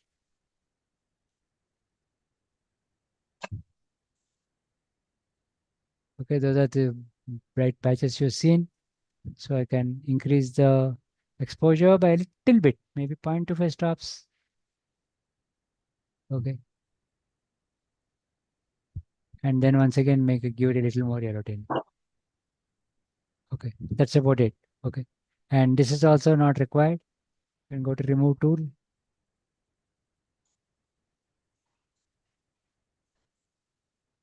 And just ask you to remove it.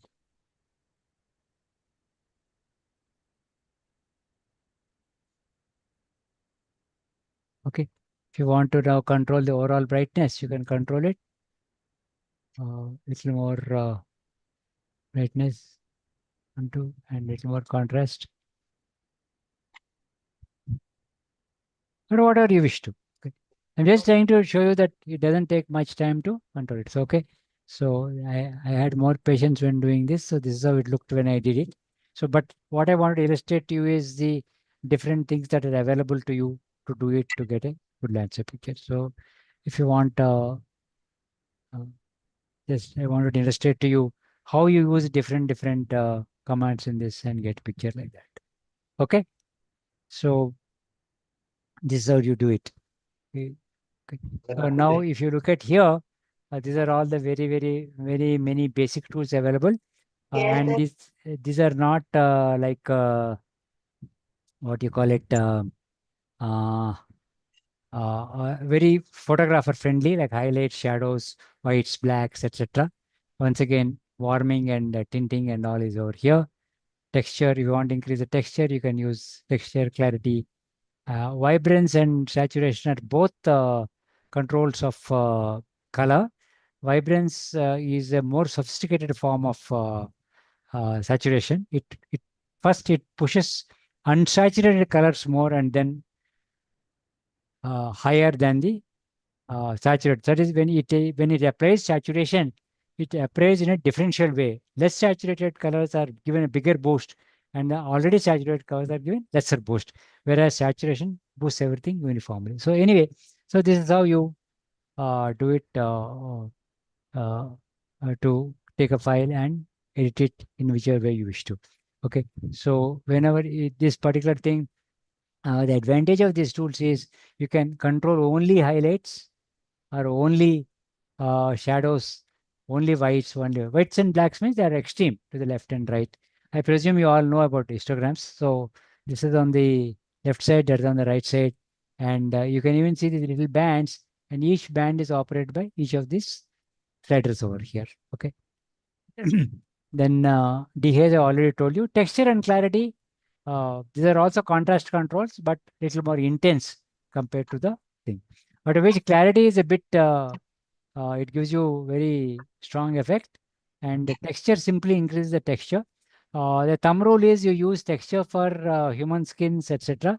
Clarity for landscapes, etc. Well, there's not a rule, but thumb rule you can call it, or a handy guide like that. You can use these two things. Okay. Fine. Let's go on to the other tools, which some of you were asked, called the color mixer tool. So we'll take this simple thing, color mixer. So we have two colors over here, yellow and red. So what if I want to control the color of only one particular thing? So there is a wonderful tool called color mixer tool over here.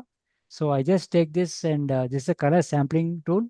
I just take this one and click on any color I want. For example, I click on that color, and once that color is appear here, now I need not even know what color it is. I just simply go and correct it. I can change the saturation of that thing, more and less.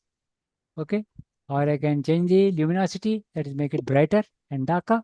All that I can do on any color. I can simply choose that particular color and do it. Okay.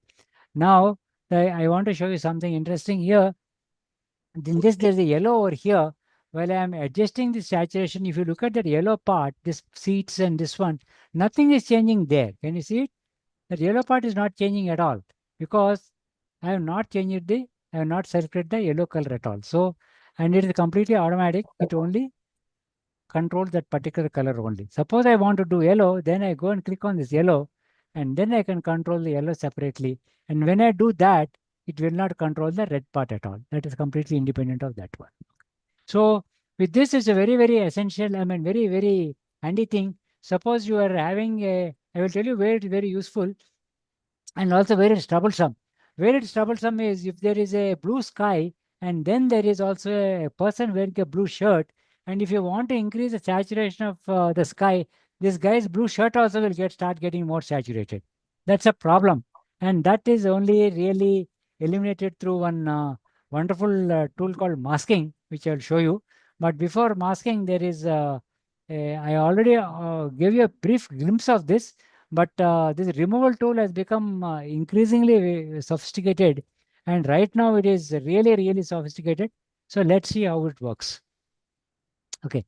So this is a picture I recently took. Typical bird sanctuary type of thing, very cluttered. Okay. And let us say I am interested in isolating this particular bird and of course removing all these unnecessary things. So first thing I can do is naturally I can crop, okay, using the crop tool. So I cropped it to the extent possible. Okay, but beyond this, what can I do? All these unnecessary birds are over there. Can I remove them? Actually, this particular tool has become increasingly sophisticated. Originally, it was not so good, but of late, it has really, I would call it, reached some sort of a a miracle command. Let me put it that way. It's so good. Okay. So this is the tool here. Now let me show you how it works. It's very, very simple. You just click this tool and you get a brush like that, and you just simply brush the part you want to remove.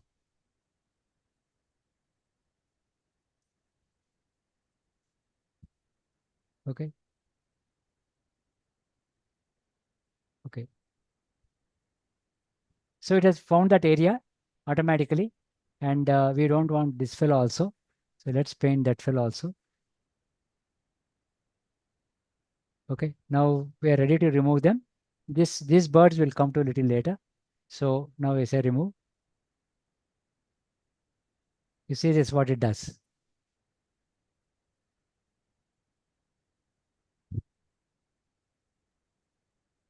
You can see how well it has removed it. Okay. Now if you really want to see what it does, I can show you with our tool, or I can show you this.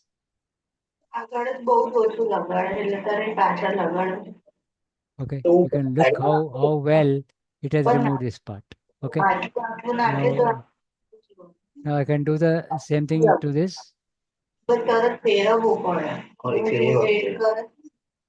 Okay, please, I am finding it a little difficult because I'm suddenly getting lost. Okay, so let's do this fill also.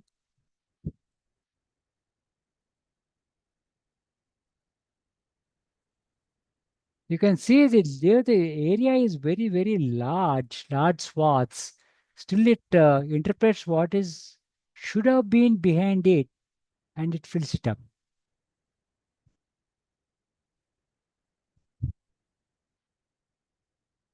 Okay, we just say if it is selecting something unnecessary, you can remove that part.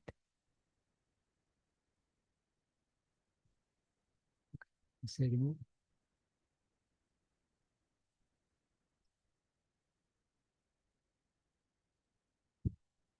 Okay, now look at this. Look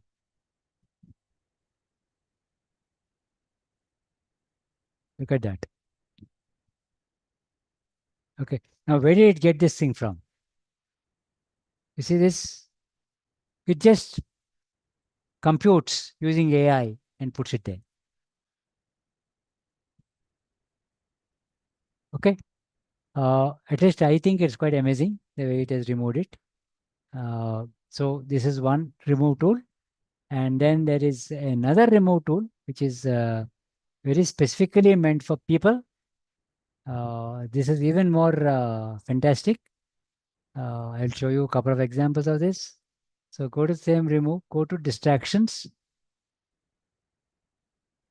See, nowadays in India, wherever you go, there are hundreds of people doing selfies. They don't get out of it. They'll keep on doing some pre-wedding shoot, post-wedding shoot, something will be going on and driving us bonkers.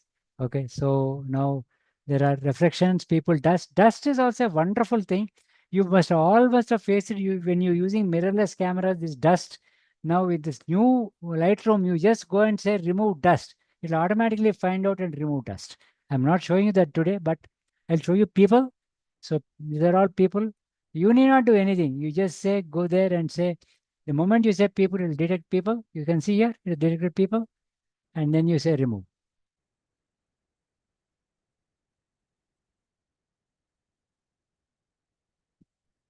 Okay, now look at that.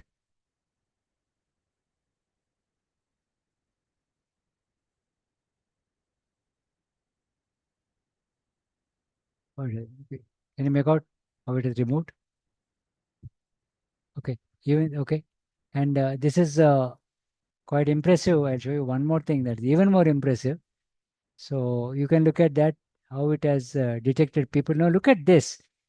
This person behind is only partly visible and out of focus. Look at that. And this lady. And this is such a huge part of the picture. Okay. And this is all hidden here. Nothing is visible. But all I need to do is go to people and say select people, distract people, remove. You'll automatically find out where the people is. I mean, this is really amazing. I mean, you look at this. Somewhere in the background, partly hidden, only part of the human is, and this is a huge area all that it has detected wonderfully. And now I say remove. Look at this part. This sculpture behind this lady or this person, and so is this part of the sculpture. Now let's see what happens. And here also background. Now look at that. I think this we should see it this way. You look at this.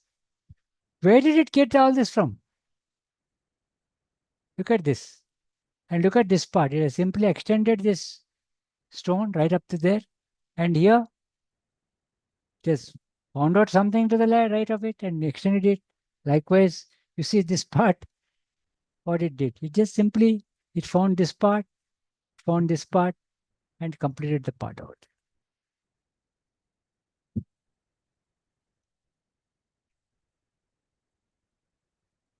Okay. So I think this is again a very wonderful tool to use. It's really excellent, and we can use it very effectively, because why I find this very useful is I like photographing monuments and architecture, and wherever I go, there'll be hundreds of people there.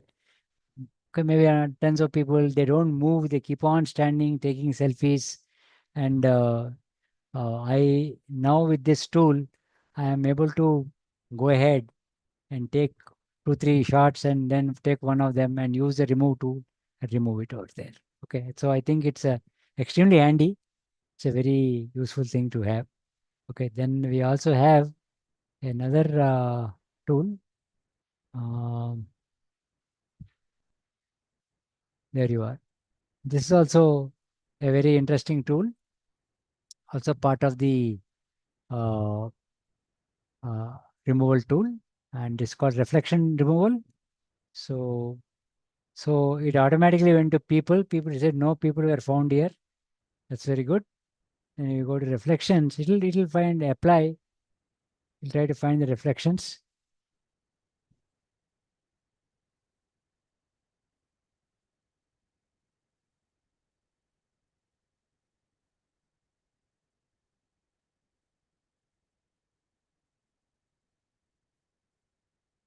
This particular tool I have found not to be working so well, but nevertheless, you can look at this now. Okay. Does it remove on spectacles also reflection of the light? Yes, it does. It does. It does.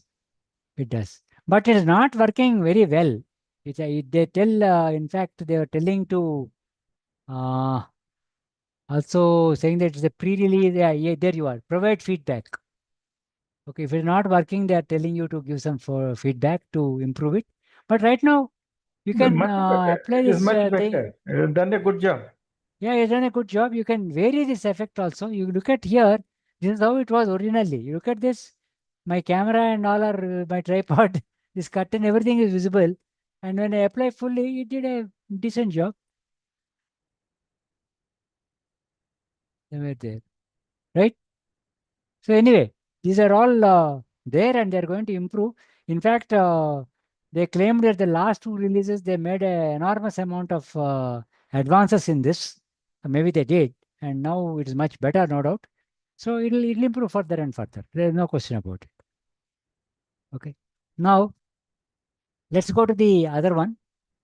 We have this flower like this, and now let us say this is the most commonly used. You want to change the saturation, etc., color. Then of course you can go and do it very easily. You can just go to the basic group and whatever you want to do, which we have been seeing, like exposure. We can vary. We can vary contrast, highlights, saturation, etc. We can do what I want.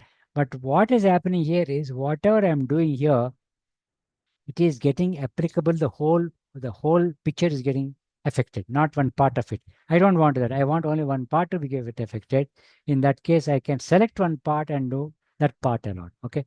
For example, I want to try this flower alone and background. I want to treat them as 2 separate entities and process them in 2 separate ways. So for that, we use what is called as masking. Masking is nothing but your selection process in Photoshop. where you can select or fence a particular area and apply your processing only to that particular area without it. So let us say I want to process this particular flower in a different way.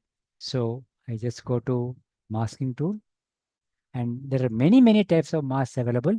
There is a sky mask, which will automatically select the sky. It's a background, you select the background.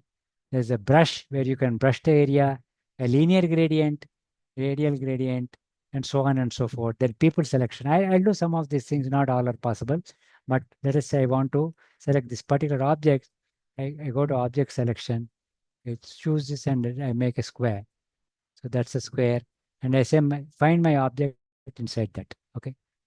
So there it has found your object. So the overlay is showing that is my object. Okay.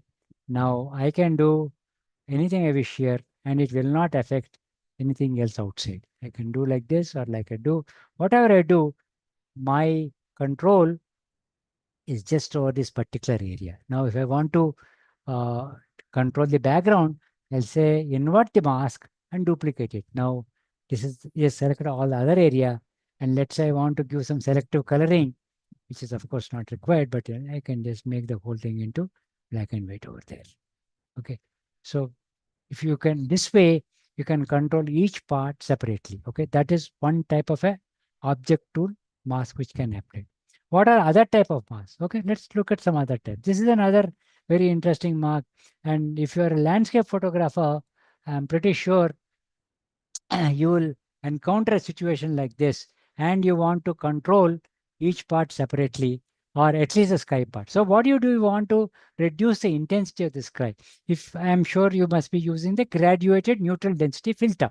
Okay, so there is a graduated neutral density filter available in software here. So you go to linear gradient, and this is your software filter. There you are. Look at this. The advantage of this thing is you can set it wherever you want, in whichever angle you want, and you can make it very sharp cutoff, or you can make it very smooth cutoff, whatever you want you do. You can, now you have this, and now whatever I do, I will control only this area. Now this is too bright for me, so I can reduce the highlights over this area. Look at that. I can try to reduce the exposure I want. Okay, I can increase the saturation. This is 100 times better than your optical filter, because optical filter graduated neutral density will only make it reduce the intensity. But here you can control each part separately.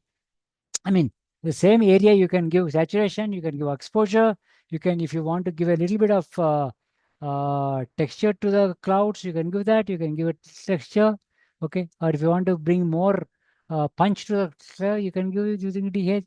You can do anything you want, but whatever you do is now controlled or confined only to this graduated filter. So this gives you enormous flexibility in creating this one, okay? This is very useful. This is your software graduated filter. Okay.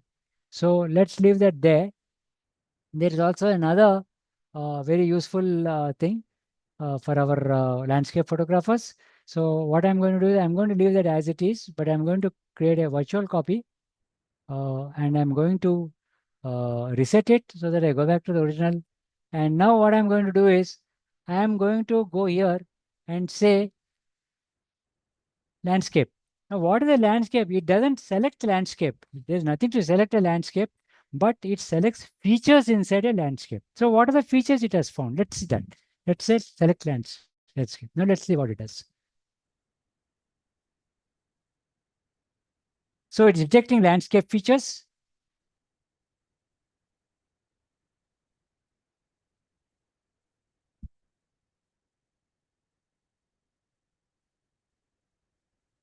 Okay, now what has it done? Look at this. It has selected sky. When you put the cursor on that, it shows you the overlay. Sky, vegetation, water, natural ground. It has found now 4 entities automatically without your user intervention. So now I can create all 4 different masks, create 4 separate masks, and there you go. So now I have the sandy. If I want, now I can make it little more textured. Look at that. I can give a little more texture to that. Look at that. I can give texture and I can give a little punch up little more. Now I have vegetation, which is a bit dark. If I want, I can boost the shadows a little bit to make it lighter. There you go, like that. Okay. Now I have sky, which I can make it somewhat little less exposure and give it a little more color, or maybe slightly tint it a little bit. Okay. And then what does I have? I have water. Maybe I can reduce it's too bright. I can reduce the highlights over there. There you are. There you are. Okay.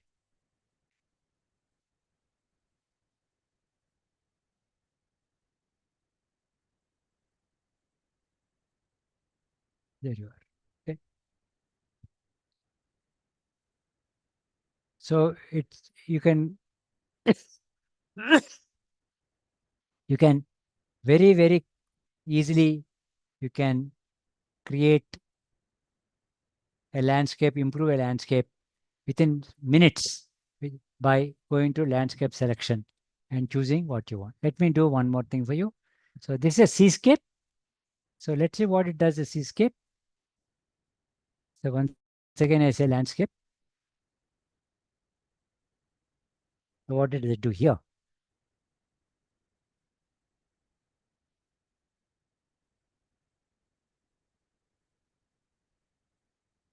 See, many of these commands, it may require graphic processor, and sometimes even without your knowledge, it may go to the net and come back. Okay, now we have sky, fair enough. And now we have water.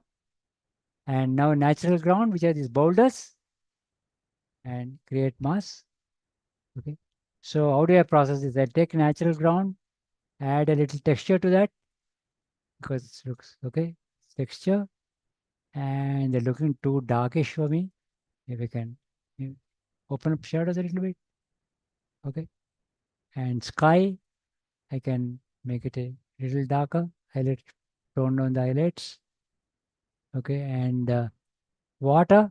See, water is this. Maybe if you want, suppose you're really short like this and you want to smoothen the water, you can do like this. You can go to texture, and instead of going to the right direction, you go to the left direction like this. You see this? It looks as if you used a ND filter.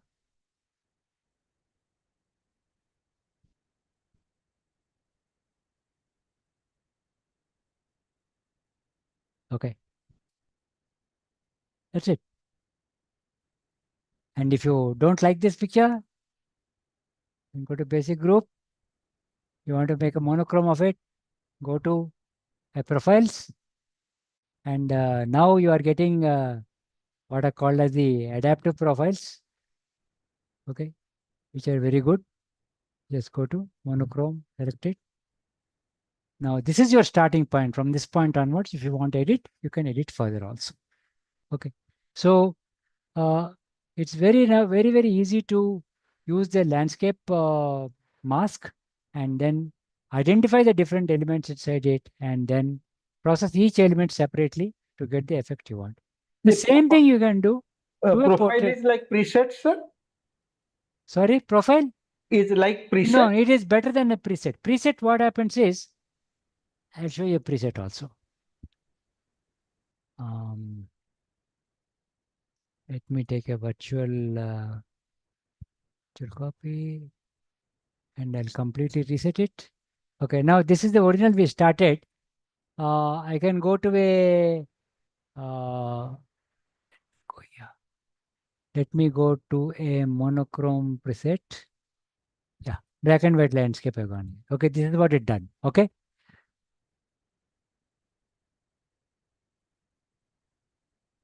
Sorry. See, what it does is it has moved some sliders here by itself. You've seen here? When I choose this particular preset, it has chosen some values of the sliders. Okay. Whereas if I go to a profile, It does not do that. It starts from the basic there. So when you choose a monochrome and you close it, all things will be at 0. So from this is your starting point from which you can do further processing. So profile is a more sophisticated form, but it is difficult to create a profile and much easier to create a preset. Okay. So generally speaking, what most people are doing now is to use an adaptive preset to start and then start from that point and edit further beyond that. Okay. So you can have there are many preset, this one over here. So you can choose that I mean that huge number, 10, some 30, 40 are available if you want to. You can choose any one of them and do it. Okay. Oh, that's that. And let me do one final one, which is or rather two. Okay, I think it'll be all right. So this lady is there. And how you process a portrait. Okay. So here also, once again, you may want to process the portrait in different ways. You process the skin in one way, the clothing in another way, the eyes in another way, and so on and so forth. So all you need to do is go there and say table.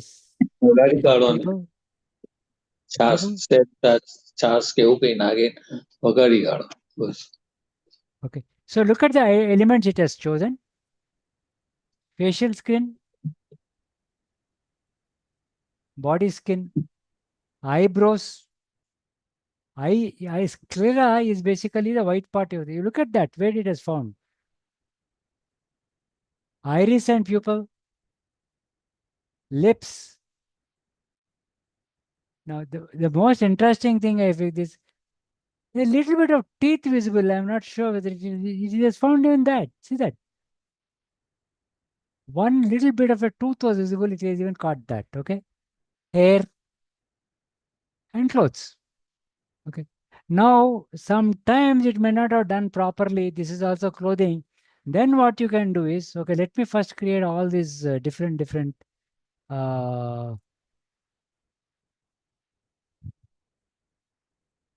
masks. So it has now created 9 masks. So each part you can take and manipulate it differently. Let's say you take facial skin, maybe you can detexture it a little bit to give it a smoothness. Okay. And you go to sclera, eyebrows, give it a texture.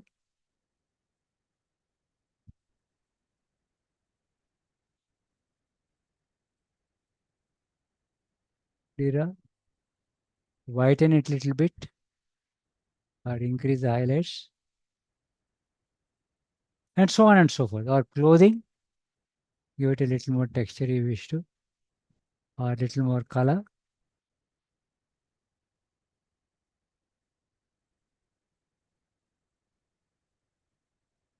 This way you can control each element separately. Now, if this mask which you created is not complete, this is a clothing mask, but it has forgotten some parts, then you can add to that with using a brush, and you can add clothing to this part. This is now added to the clothing part. Likewise, if it has selected something which should not, for example, this, you can even subtract using that one. Okay. So now we've included this part as a part of the clothing part. So there you are. Right now you have done that, and you go back, a little bit of editing we have done. So what have we done? We have smoothened the skin. We have brightened this. If you want, you can give lips more red. All that you can do. And you can change the color a little bit to give it, and that's the end of it. Okay. That's how we do it. So this is very handy to do portrait, because it identifies different parts of each body, and you can each individually hair you want to give, you can give more text, and so on and so forth. I mean, this is up to you what you want to do. But what I want to tell you is, in one stroke, you can identify the different elements in the human body and process each one of them separately, each part separately. If you don't want and you want to do the whole thing together, that also you can do. But I mean, it's up to you how much control you want to exercise, etc. So finally, I will do one more thing. This is one small portrait, which is a very simple portrait, of course, but I want to just show you that you can even compute a very interesting background light like thing using this one. So that also will show you how you can use this one. Okay, now here it is. So we go to this guy and we use this quickly. You can calculate. So this is the person. Okay, I calculated the mask. This is our subject. Always give good names. And now click invert and duplicate. So that's my background. Okay. Now I want to create I will create a slightly darker background by reducing shadows or exposure a little bit. And I see some marks here which I can remove if I want to.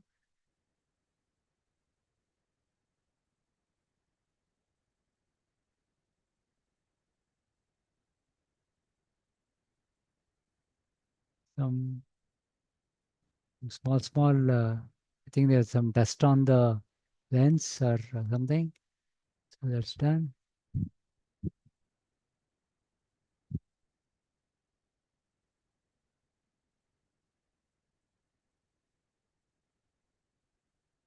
Okay. Now let us say I want to take in the subject. We'll make this fellow a little brighter. Okay. Now I want to create an effect like a backlight. So what I can background light. So I'll take what is called as a radial filter here, radial mask. We saw the linear mask, right? This is a radial mask. I can simply draw. Don't worry, anything you can do, you can alter later on.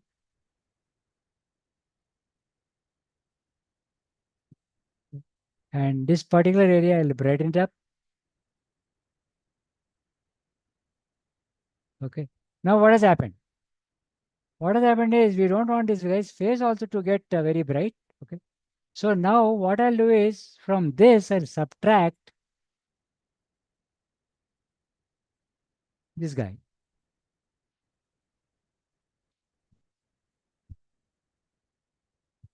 There you go.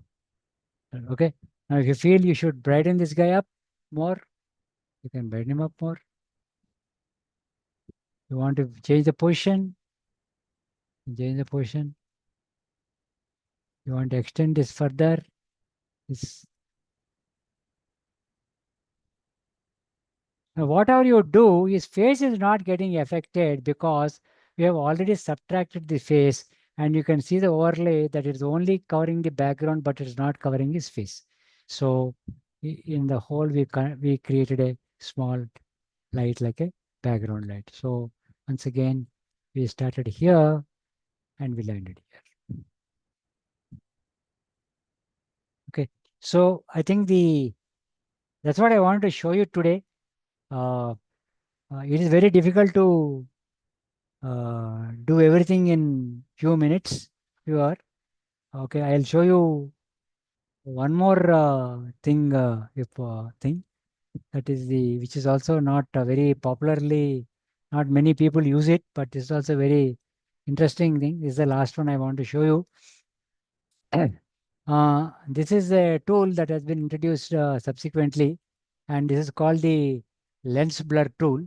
Okay, so you always wanted these 2.8, 1.4 lenses which cost a bomb, but you want to blur the background. Okay, so there is this wonderful lens blur tool which you can apply, and you just say apply, and you not do anything. You just say apply. Okay, it analyzes the whole picture, and it will find out what is your main subject, what is your not your main subject, and it has done that. Okay, now you can see what is called as a depth map, not depth, not DEATH, DEPTH. This is depth. Okay, so there you are. Okay, so The darker the color, the farther away is from the distance. Okay. So now if you want, you can increase the effect as much as you want. You can see, you look at this background. Okay, let me switch this off. If you look at this background here, as I increase it, it becomes more and more blurry. Okay, fine. And not only that, you can have different types of bokeh. Okay, you can have cat's eye. You can have this is a modern lens, which is very good. The modern Nikon, for example, their backgrounds are very beautifully smoothed, very nicely, without this one. And now this is a bubble. This is as five-bladed. This is donut, which comes normally with mirror lenses, and this is cat's eye. All these effects can be given. If you want to see how it has blurred, you can see over here. You can see this part is pretty sharp. This guy is sharp. As the background recedes, you can see that and you can change this effect to what extent you want. You can see that. You can see the background, how you can increase the blur amount or decrease the blur amount to what you want. Now, since it is identified this as a subject, the subject remains sharp. If you want to say, I don't want this guy to be sharp, I want something else to be sharp, you can even choose that other point to be sharp, because in this case, it doesn't make sense. And this is how it operates. You can see how nicely, how smoothly it has blurred on the background. And you can see all this. Okay. So that's it, friends, for today. I think we can stop here. And whatever is open to, can take some questions from you. If I'm not sure how many people are still remaining, but if they're there, you can take some questions. In Zoom, and there are few in YouTube. Can you tell me, sir, which what are there? And But now anybody wants to ask any question, they can unmute themselves and ask. Hello. yes, sir. Yeah, I am Sanjay Jain this side. Yes. Sir, what I understood is you mean to say for the catalog, you need a separate hard disk, and for the images, you need a separate hard disk. Not you need, it's better. But every time you have to give the location for the images. No. Once you import, that is done, finished, only once. Once you have, means ki, suppose if the hard disk, we have a three type of hard disk.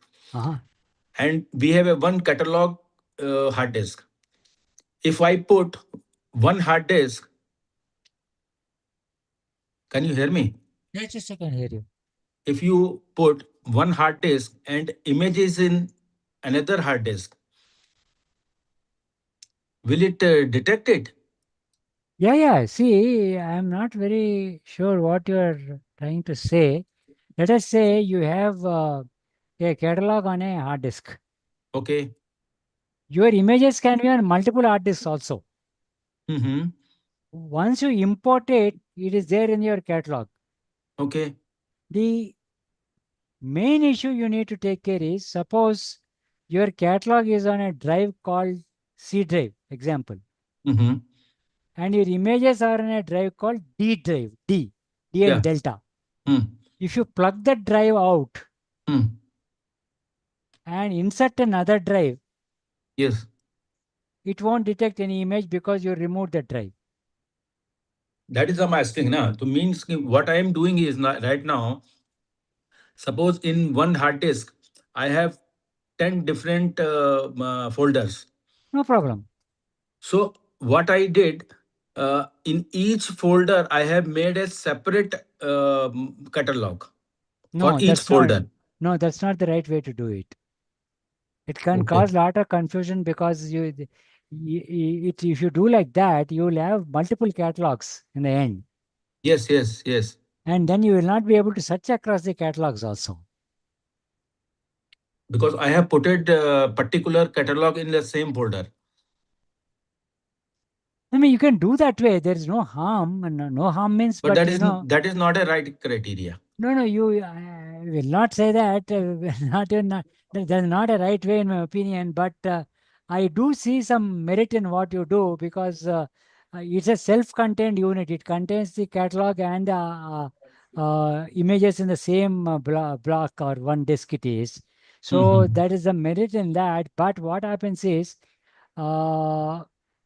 suppose you gone to you got a hard disk and suppose you're a wildlife photographer, let's just say like that, okay? Yeah, yeah. So you have gone to Tadoba and you come back, Mhm. and in 2022, and it's Yeah. on one hard disk. Mm. And now you have gone to 2025, you again gone to Tadoba, Mhm. and that's on another hard disk. Yeah, yeah. Okay, now you have one catalog for one hard disk, one catalog for another. Now, if you want to see all the pictures in and search in Ranthambore, wherever it is, you will not be able to do that because your catalogs are separate for each one of them. Yes, I have to put it separate hard disk. Yes, you got to Yes. plug into one, search in that, Mhm, pull it out, put it mhm. to that. And whenever you're pulling it out and putting it, if it is, you have to take care of the drive name has not changed also. Mhm. Suppose you originally called it D, you have to call it D again. When you plug it, if it reassigned it to some K, you'll have a problem. Got it, got it. Yeah. Yeah, yeah. Thank you, sir, for your wonderful So, presentation. so do you write it down, sir? Do you? Do you write it down this every how means this catalog and your Write it you down means what?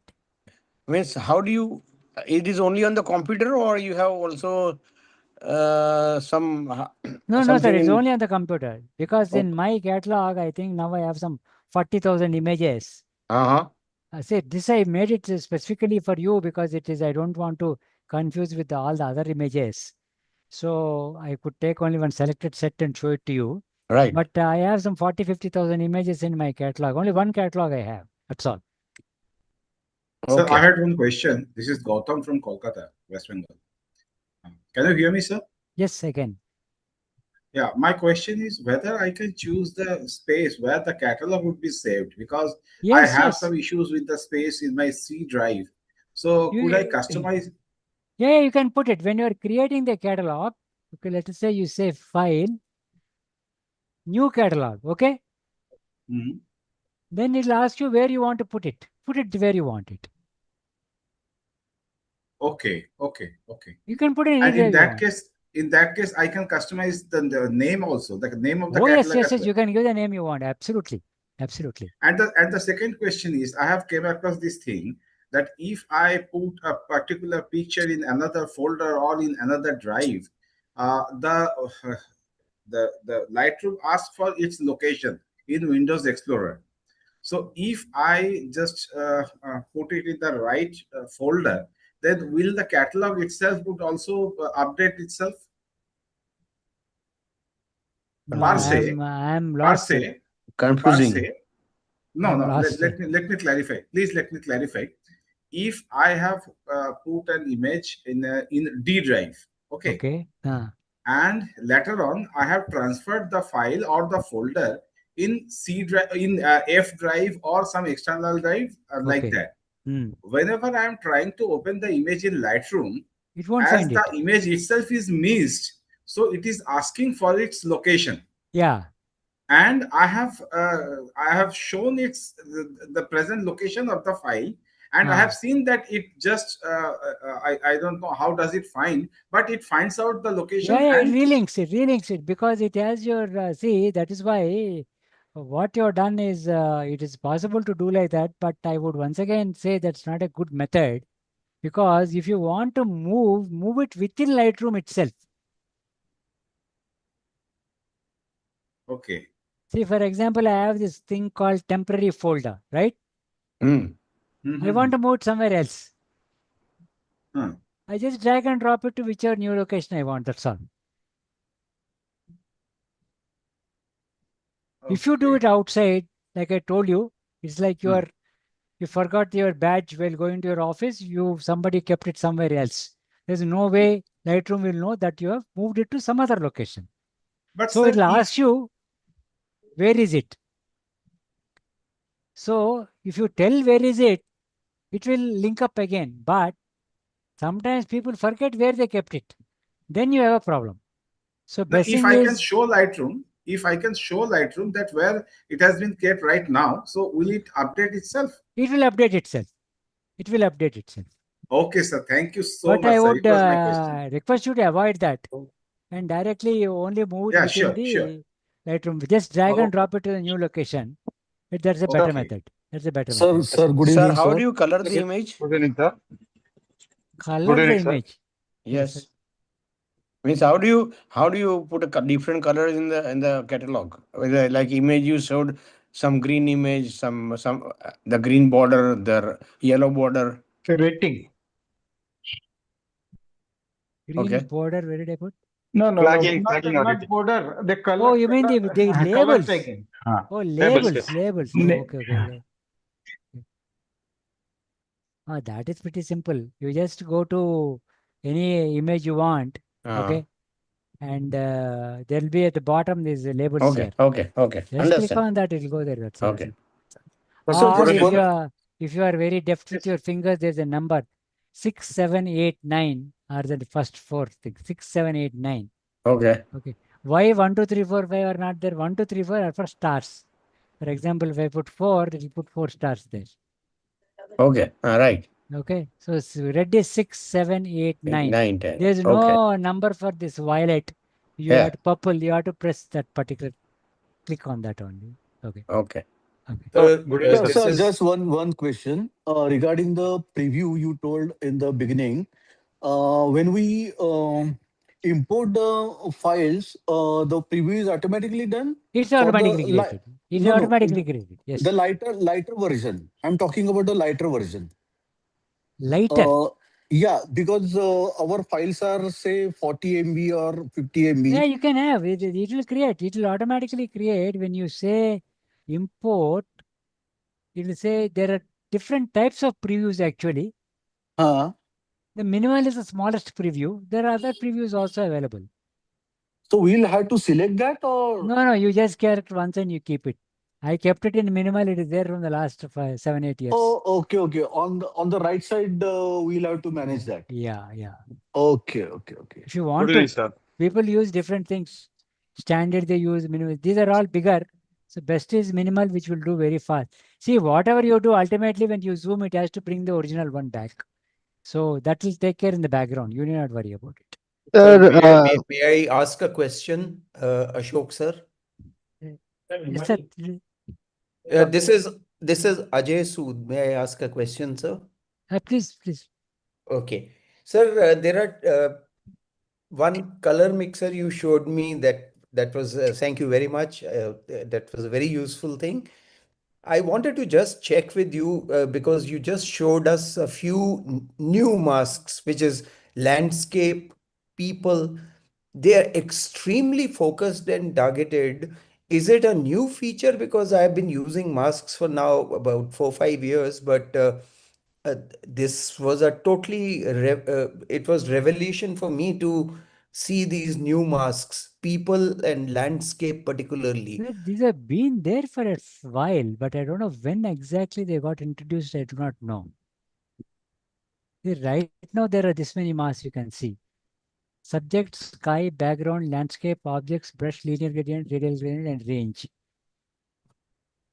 Right. Now, when they were introduced, sir, I have no idea. I mean, in the sense, what They I mean are to say. introduced last year in No. 2025. Yeah, before In that. 2025. Yeah. No, not 2025.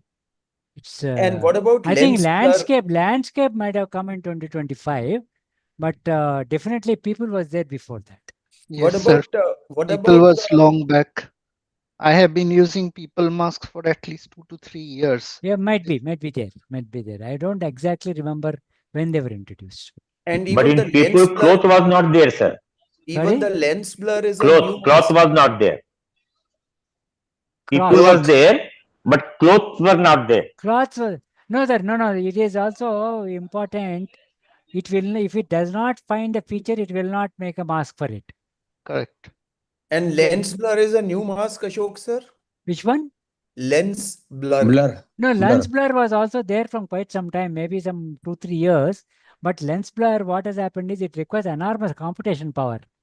In fact, my old computer used to not work at all. Lens blur. Only my new computer is working.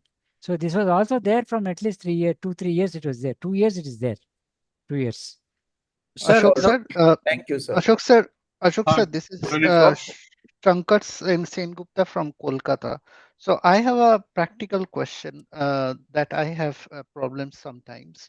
Is that let's say I have one catalog where I have imported from a particular image library Your folder. voice is dropping off. Your voice is dropping off. Tell me again. Okay, so can you hear me loud? Yeah. Yes. Yeah, okay. So I have, let's say, 20 images in one particular folder, which I imported at one occasion. And now next time, if I add some more files and yes, if I import those new files, I don't see the previously imported files. They are all there. What Yes. this I don't know for what reason this is this crazy thing. It only shows the last imported, previous import only it shows first time. Correct. And So you simply how go, to no, just go to the folder and see it. That's all. okay. It'll be there. Okay. So I have to go to the Just go to the folder folder. and then Yeah, just folder. select. Yeah, Okay. yeah. Okay. So this is very crazy because Yeah, I don't know why they do the it. In fact, I also used to get confused in the very beginning. What happened to all my other ones? They're all there. It's just that he only shows it. So I generally don't look at this at all. I only look at the folders. Folder. Yeah. Okay. Okay. That's the best approach to Good evening, sir. Good evening, sir. This is Khalil from Chennai. I have a question. Who's speaking, please? Sir, this is Khalil from Chennai, sir. Which Khalil? Khalil. Yeah. From Egmore? Yeah, yes, sir. Egmore. Hello, ji. Hello. That's a wonderful session, sir. I've been following from the beginning. Thank and you. you have been shedding a lot of light on the software thing. Now, I have a very serious question for the hardware. So, no. Khalil, incidentally, gentlemen, if you don't know about him, Khalil is the top film camera mechanic in the city. Okay. So he has a problem for hardware? Yes. So tell me, sir. Tell me, Khalil. Tell me. So, having a older system, so any suggestion for you? Sir, many things, Khalil, many things are not working on the older systems. Question, I understand. Yeah. Yes, sir. Many things are not working. In fact, I had one computer till last year, and that was about 7 years old or 8 years old.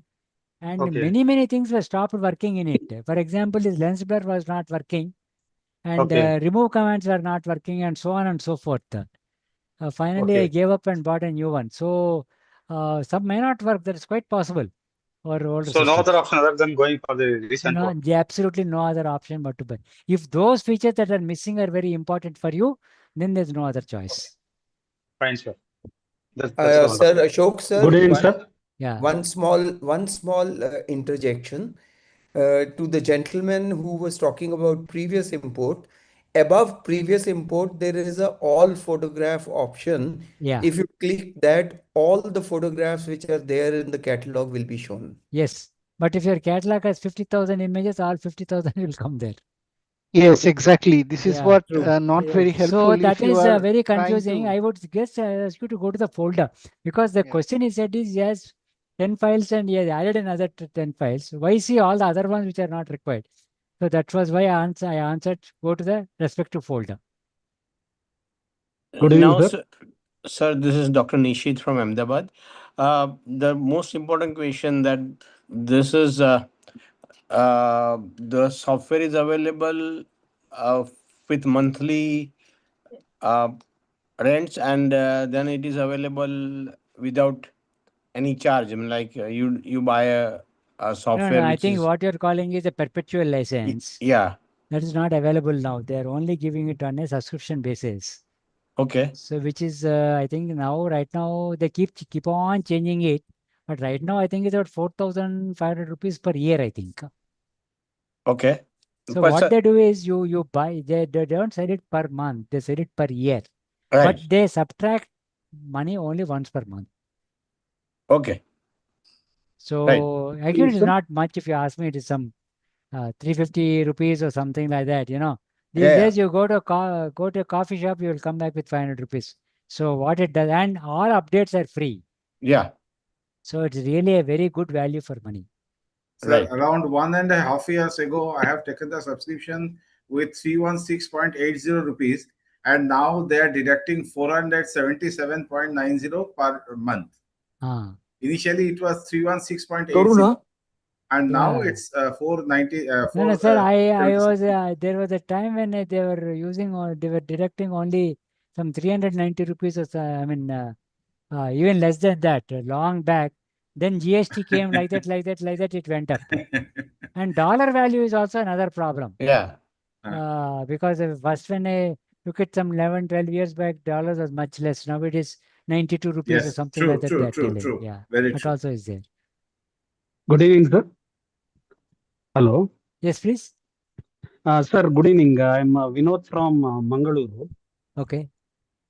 Sir, I am audible? Yes, sir, very much. Yeah, sir, I started photographing from 2008 and around 2014 I started wildlife, but I never used to develop the photos. I never used to develop the photos. And whatever photos are there, it is cluttered in the Lightroom because I never given the rating or color marking or place name, nothing is given. It is only the folders are depending on the year and all. So I just want to import the photos, but it is not allowing because duplicate is not allowed. Yes, duplicate is So it I will not want to allow, yes. remove. I want to remove all the photos which are there in the Lightroom, and I want to re-import. So where I can go there, sir, for that? No, I would suggest this thing. What all you have, you leave it like that. Okay. Okay. Now, then what you do is you you said you are not developed any pictures. They're just there like that. That's all. Yeah, some pictures I developed, which I felt it is very I had gone to Kabani Reserve Forest where I found the tiger. Such some pictures I developed. No, what I do is you forget all what you have for the time being. It is not organized. That's what I want to organize it. No, that is very important. If you don't organize, don't use this Lightroom because it can cause a lot of frustration very soon. So what I will do is you create a new catalog afresh, which is nothing to do with any of the older ones. Okay. Okay, and then you do year by year now. Okay. Okay. Okay. That's the best way to do it. In the left panel only, I can create a new catalog. No, but that comment. No, don't do that. You create a fresh, completely new. Yeah. You can create a new catalog. Yes. You can. You create a completely new catalog and don't use any of the existing catalogs because you're not developed much. Then what you do is from the new catalog, year by year, you add into that. Okay, sir. And another question, sir. But there another is question there is one issue. If when you are creating a new catalog, and if you are moving files from the folder into the new catalog, then what will happen is if you have done any development, that will not be coming into the new catalog. That is no problem, sir. That's not a problem. Because, okay, if you want to do that, then there problem. is a method to do it, but I don't want to confuse at this stage. No problem, sir. Okay. Sir, another question is regarding just the ditch the export. old catalog. Don't touch it. You just start afresh. Yeah. Sir, another question is regarding the export. The problem can I ask this question or in the next class I should? Nothing. The only thing is while exporting, I'm not finding the JPEG because it is not taking JPEG this one. It is directly going to DNG this one. No, there will be there a selection there. Yeah, but it is not. The option is there, but I am not able to click it. It is blank. It is coming as blank while I am selecting the left panel. Left I don't know why. Yeah, left side where you are kept the cursor, no sir. Top of that, this one will come, no sir. Export DNG. Picture, not DNG. Then JPEG is not there in that. If I select the JPEG in the right side also, it is not sending. It is not able to send JPEG. It sends the links. Probably is missing the folder where is it. It must be getting created. but the folder he has to see here at Yeah, the see, top. the simplest top. thing is you put it in the same folder as the original photo. Okay. So it'll go to the same location, and then you can choose JPEG if you want to. Yeah. Okay. It must be getting created. The only thing is No, not it'll definitely get created. There is no doubt at all. but he doesn't See, know where it is generally, getting I created. found Lightroom to be extremely reliable. There is no doubt at all. It's a very, Yeah. very stable software. You can create a JPEG file. Yeah. And what all parameter, you can create a new preset called add, and that you give it your own name. Okay. So only two more questions we will allow, if anybody, because it is already 2.5 hours. Thank you, sir. Sir, I got one small doubt. Yes, Mr. Nair. Sir, you showed a depth map in the last slide. Can I save that depth map as a JPG file? Because I can do, if it is so, I can do 2D to 3D conversion. Sorry, what do you want to do? I'm converting 2D pictures into 3D. So depth map is a very essential one. Can I save this file as a JPG file?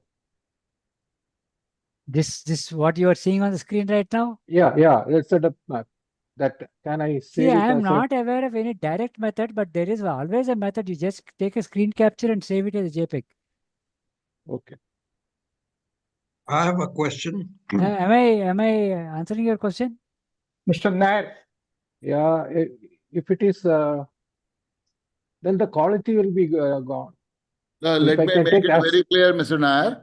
There is no way you can export this particular. This is You only can't do this, but you can. You can't export. Yeah, you can create. Just take a screen dump on that and. For your reference, that's it. Yeah, that's all. Like Okay, this, like thank you you. know, like this. You either you take a screen capture or something like that. It will come. That's all. There's no other way I am aware of. There is no. Okay, can I ask a question? Yes, sir. Yeah, I had tried to use Lightroom Classic, and obviously I had quite a few problems. One of the big problems was when I was trying to export the file into JPEG. Somehow, a 24 or 25 MB, file would get down to 4 or 5. So a lot of the information gets lost. What am I doing wrong? Well, you must have set the parameters wrong here. Where do you set it? Here. Quality. No, it was set at the high. No, where is the question of high? You set it here. Yeah. Or maybe this has been set. Limit file size to something. Is this the only place? Is this the only place? Or the size, what is the size you gave? For example, long edge equal to something you can put here. So if you make this small, then you'll get a small file. No, I don't think I did that, but I will check Sir, again. Is there any other place? Is there any other place where the thing is set? Sir, Ashok sir, can I intervene? Yeah, please, sir. The 24, 25 megabyte file is the raw file you're talking about, or JPEG file? Yes. No, it is a raw file. Let me make you both the formats of file are different. Raw files are always bigger, and JPEG is a compressed file. No, but JPEG will is it get down to 4 or 5?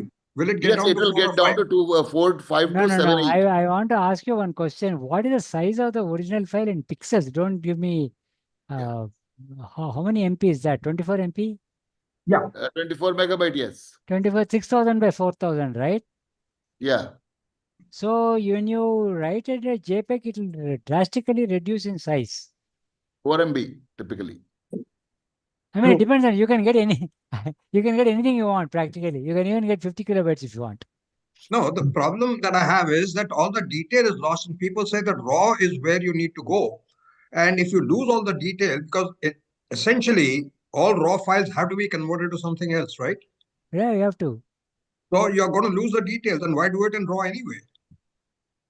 No. Why are you losing details? You won't lose details. They're generally quite okay for most jobs. You can take a JPEG file and print it A3 size or very comfortably. Okay, See, if you want, I will do one right away in front of you and show you.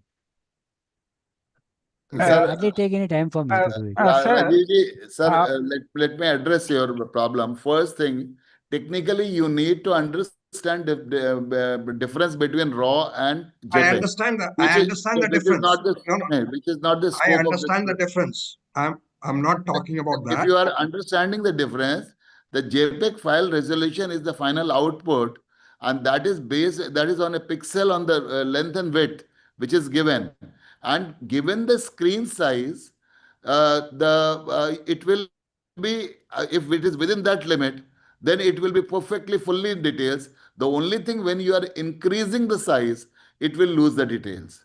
So probably somewhere that it is not because of JPEG or RAW that difference has come.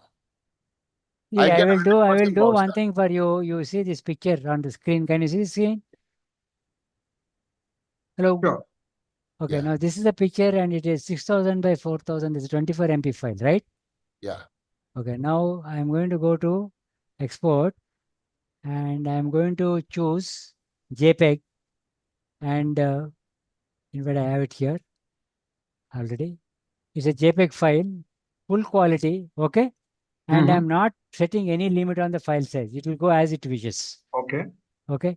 And I'm not asking to do any re-image sizing, full size, whatever it is. Fine. I just say export now. Exporting the file. Okay, it will go to the same place as where it is. Okay, this is my raw file. This is my file which has been created in the JPEG. You can see here JPEG.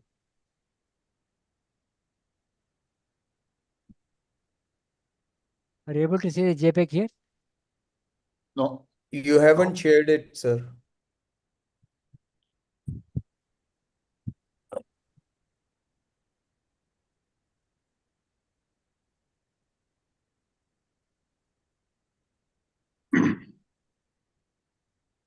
Okay, you can see here the JPEG file here. Okay. No. So how much has the Yeah, I'll tell you, pixels it's reduced there. down It's to? right here. It's right here. See, it is again same 6000 by 4000 pixels. In JPEG? Yes. I see. Because I have not asked you to reduce any size. Okay. And the size of the raw file is 18.4. Okay. Okay. And what is JPEG? 25.5. 25.5. I see. It's bigger. Okay. Now, don't go get confused. It can be also like this also sometimes, because Yeah, because they're adding in more the detail. Nikon Z60 it has a different compression algorithm. So it compresses very severely the NEF files. Okay. Okay. All right. Thank you. So you'll get a fairly big file. You see, you took at the resolution of this. This is 6000 by 4000. This is also 6000 by 4000. Okay. Unless you have done something like to compress that image very heavily, or you change the number of pixels by making the see, there are two ways you can reduce the size. One through compression and other through reducing the the dimensions of the picture. Dimensions means the number of pixels of the picture. Right. Either way, it will reduce. If you don't do anything, you'll get a pretty big JPEG. Okay. Okay. And also one more thing is, all JPEGs may not be the same size, because see, this particular JPEG is going to be very big because it has a lot of minute detail here, textures. Right. If it's a plain wall or something like that, it will reduce very drastically. Or it's a foggy scene, it will reduce drastically. Okay. Okay. So JPEG, nobody can tell what will be the size. Very difficult. Okay. If some pictures are very amenable to heavy compression, it reduces quite a lot. So basically, sir, all your images are in raw file? The primary? When I shoot, you mean? Yes. Yeah, absolutely. That is raw file. Okay.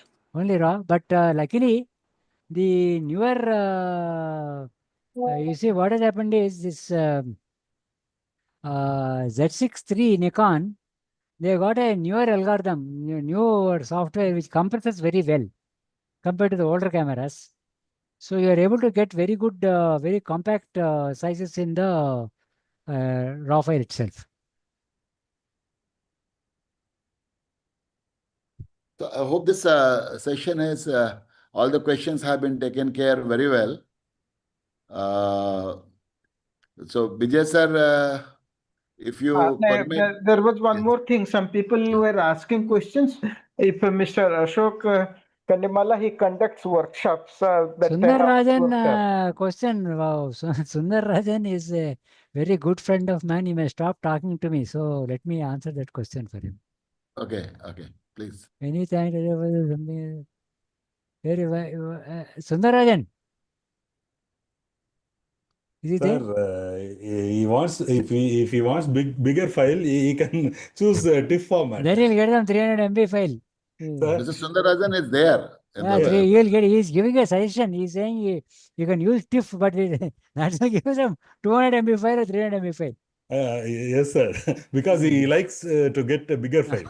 I don't think he wants big files. He wants to make sure that more details, quality bigger is not lost. I think that was his main aim. Okay, sir. I'm not joking. Regarding your workshops, would you like to speak something? How many people we will need for the workshop, sir? Generally 25 to 30, sir. 25 is best. 25 to 30. It is 10 hours class? 16 hours, sir. So weekly 2 classes. What we generally do is we did for PSM as well as for our YPS. And YPS. Saturday, Sunday, 4 hours, 4 hours. In between 2 hours. Okay. And again next weekend 4 hours, 4 hours. Can I come to 16? Sir? My arithmetic is rather bad. I think 18. you were there, no, Sundar Rajan? Yes, sir. Sir, I learnt Lightroom from him through online only, sir. Before that, I did not know anything. I was zero. Okay. Actually, it is 3 and 3, 2 and 2 plus 3 and 3, I think. Yeah, that's it. That means it has to be finished in 1 month. No, it will be finished in 2 weeks. One weekend to another weekend. That's all. Okay. Actually, the easiest thing is to do is Saturday 4 hours, Sunday 4 hours. Again, next Saturday 4 hours, Sunday 4 hours. So 16 hours. Okay. With the hope that they will not forget everything in the middle 1 week. So how do you enroll for this? I don't. There is nothing. I'm not doing independently, sir. It is only done through some societies. For example, I did it for YPS and PSM. YPS members are also there. I don't know. Anita is still there or gone? She may be able to tell. Vijay sir, can you arrange it through Chhayankan? Yeah, through Chhayankan, we will send a proposal in the group. Yeah. And if 25 people enroll, then we will request Mr. Ashok ji to give us time when he can do it. Yes, sir. That would be great. That would be absolutely fantastic. Yeah. Anything else, Amitabh ji? Sir, I think you put the concluding remarks. Yeah. And, frankly speaking, I have never used Lightroom because we have fixed this webinar today. In this last 1 week, I have seen around 8 or 10 of YouTube tutorials on Lightroom.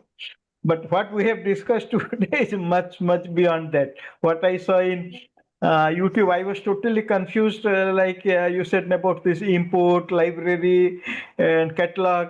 And all that means there was no clarity. That concept is a little tricky to understand. And the reason many people stop is that because of this catalog issue, and then the library, if it is not properly organized, it can quickly lead to a lot of frustration. So that's the initial barrier.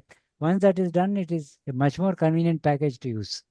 But there are too many advantages in Lightroom, I realized today, which is not available in Photoshop, except, of course, the layering and all. Layering and compositing definitely is a PS. Well, for that, anytime we can go back to Photoshop and, of course, edit that image. Yes, of course. In fact, that's what I do. 95% of the work is over here itself. Very rarely only I go to the other one and check. Yeah. And thanks a lot. Means it was a real eye opener. There is so much in Lightroom I had never realized. But I can see that from the audience, a lot of people are already using Lightroom. Yeah. And they are able to ask these technical questions to you. and from their enthusiasm, and even now, more than 50% people are still there with us. So thank you very much, sir, for this excellent presentation. Thank you. It's my pleasure. And, I hope it was useful to at least some of you. Not some, to everybody. It is very, very useful. Mr. Adit Agarwal, sir, are you there? Adit, sir. Oh, he was there, is it? I didn't know that. Yeah, he was there. Also, just now he had given some comment. Same thing he said, he had never used Not there in Lightroom. the session. I didn't know that. I would have greeted him because he was not there. I didn't know that He was there all through. Oh, sorry. I didn't know. Okay. So thank you very much, sir. I will request all our friends to give their comments, remarks in the group. Your opinion on the workshop. And a big thanks to our friend Mr. Ashok Kandimalla for this wonderful session. It is for me at least, it is a total eye opener. And tomorrow onwards, I am going to start using Lightroom. And any trouble, I will call you, sir. Sure, sir. If you want to confuse yourself, that's the best way to do it. So you can. Excellent presentation, sir. It was fantastic. Perfect answer. Suresh Kapoor, sir, yes. Presentation. Every point was clear. Perfect. Lovely, bro. Lovely, sir. Thank you, sir. Thank you very much. A lot of hearts and claps flying all the way right from the beginning till end. But I think you cannot see them while giving presentation. Okay. Yeah, you are able to see these hearts flying? Yeah. Some balloons going up. So right from the beginning till end, it was flying like this. Okay. Lovely. Anyway, Good show. Thank you, and good night, sir. Good night, sir. Good night. I'm leaving. Thank you. Tirtha Das Gupta, sir? Yeah, is it there still? Yes, sir, he's there. Das Gupta, sir? Yes. Would you like to say something? Well, it has been a wonderful session, undoubtedly, and I'm not a Lightroom user, so there were so many new things that I have found out. And from an expert like Ashok ji, I have nothing to say. I'm not an expert, so but other than that is. I'm comparing with myself, so you are an expert of a much higher level compared to what I do. Definitely not, sir. Okay. Thank you so much. Thank you so much sir. for the very thorough technical information about Lightroom. Thank you so much. So thank you everyone for being with us this evening in this webinar. In total, about 90 people were most of the time on Zoom, and some 20 plus persons were there on the YouTube. Most of the time, 100 plus people were there joining our webinar. Thank you very much and making it a success, and we'll be coming forward with more such events in time to come. Thank you very much. Have a wonderful evening. Enjoy your dinner. Thank you and good night. Thank you. Thank you. Thank you, sir. Lovely show. Bye-bye. Bye, Tito. Bye. I'm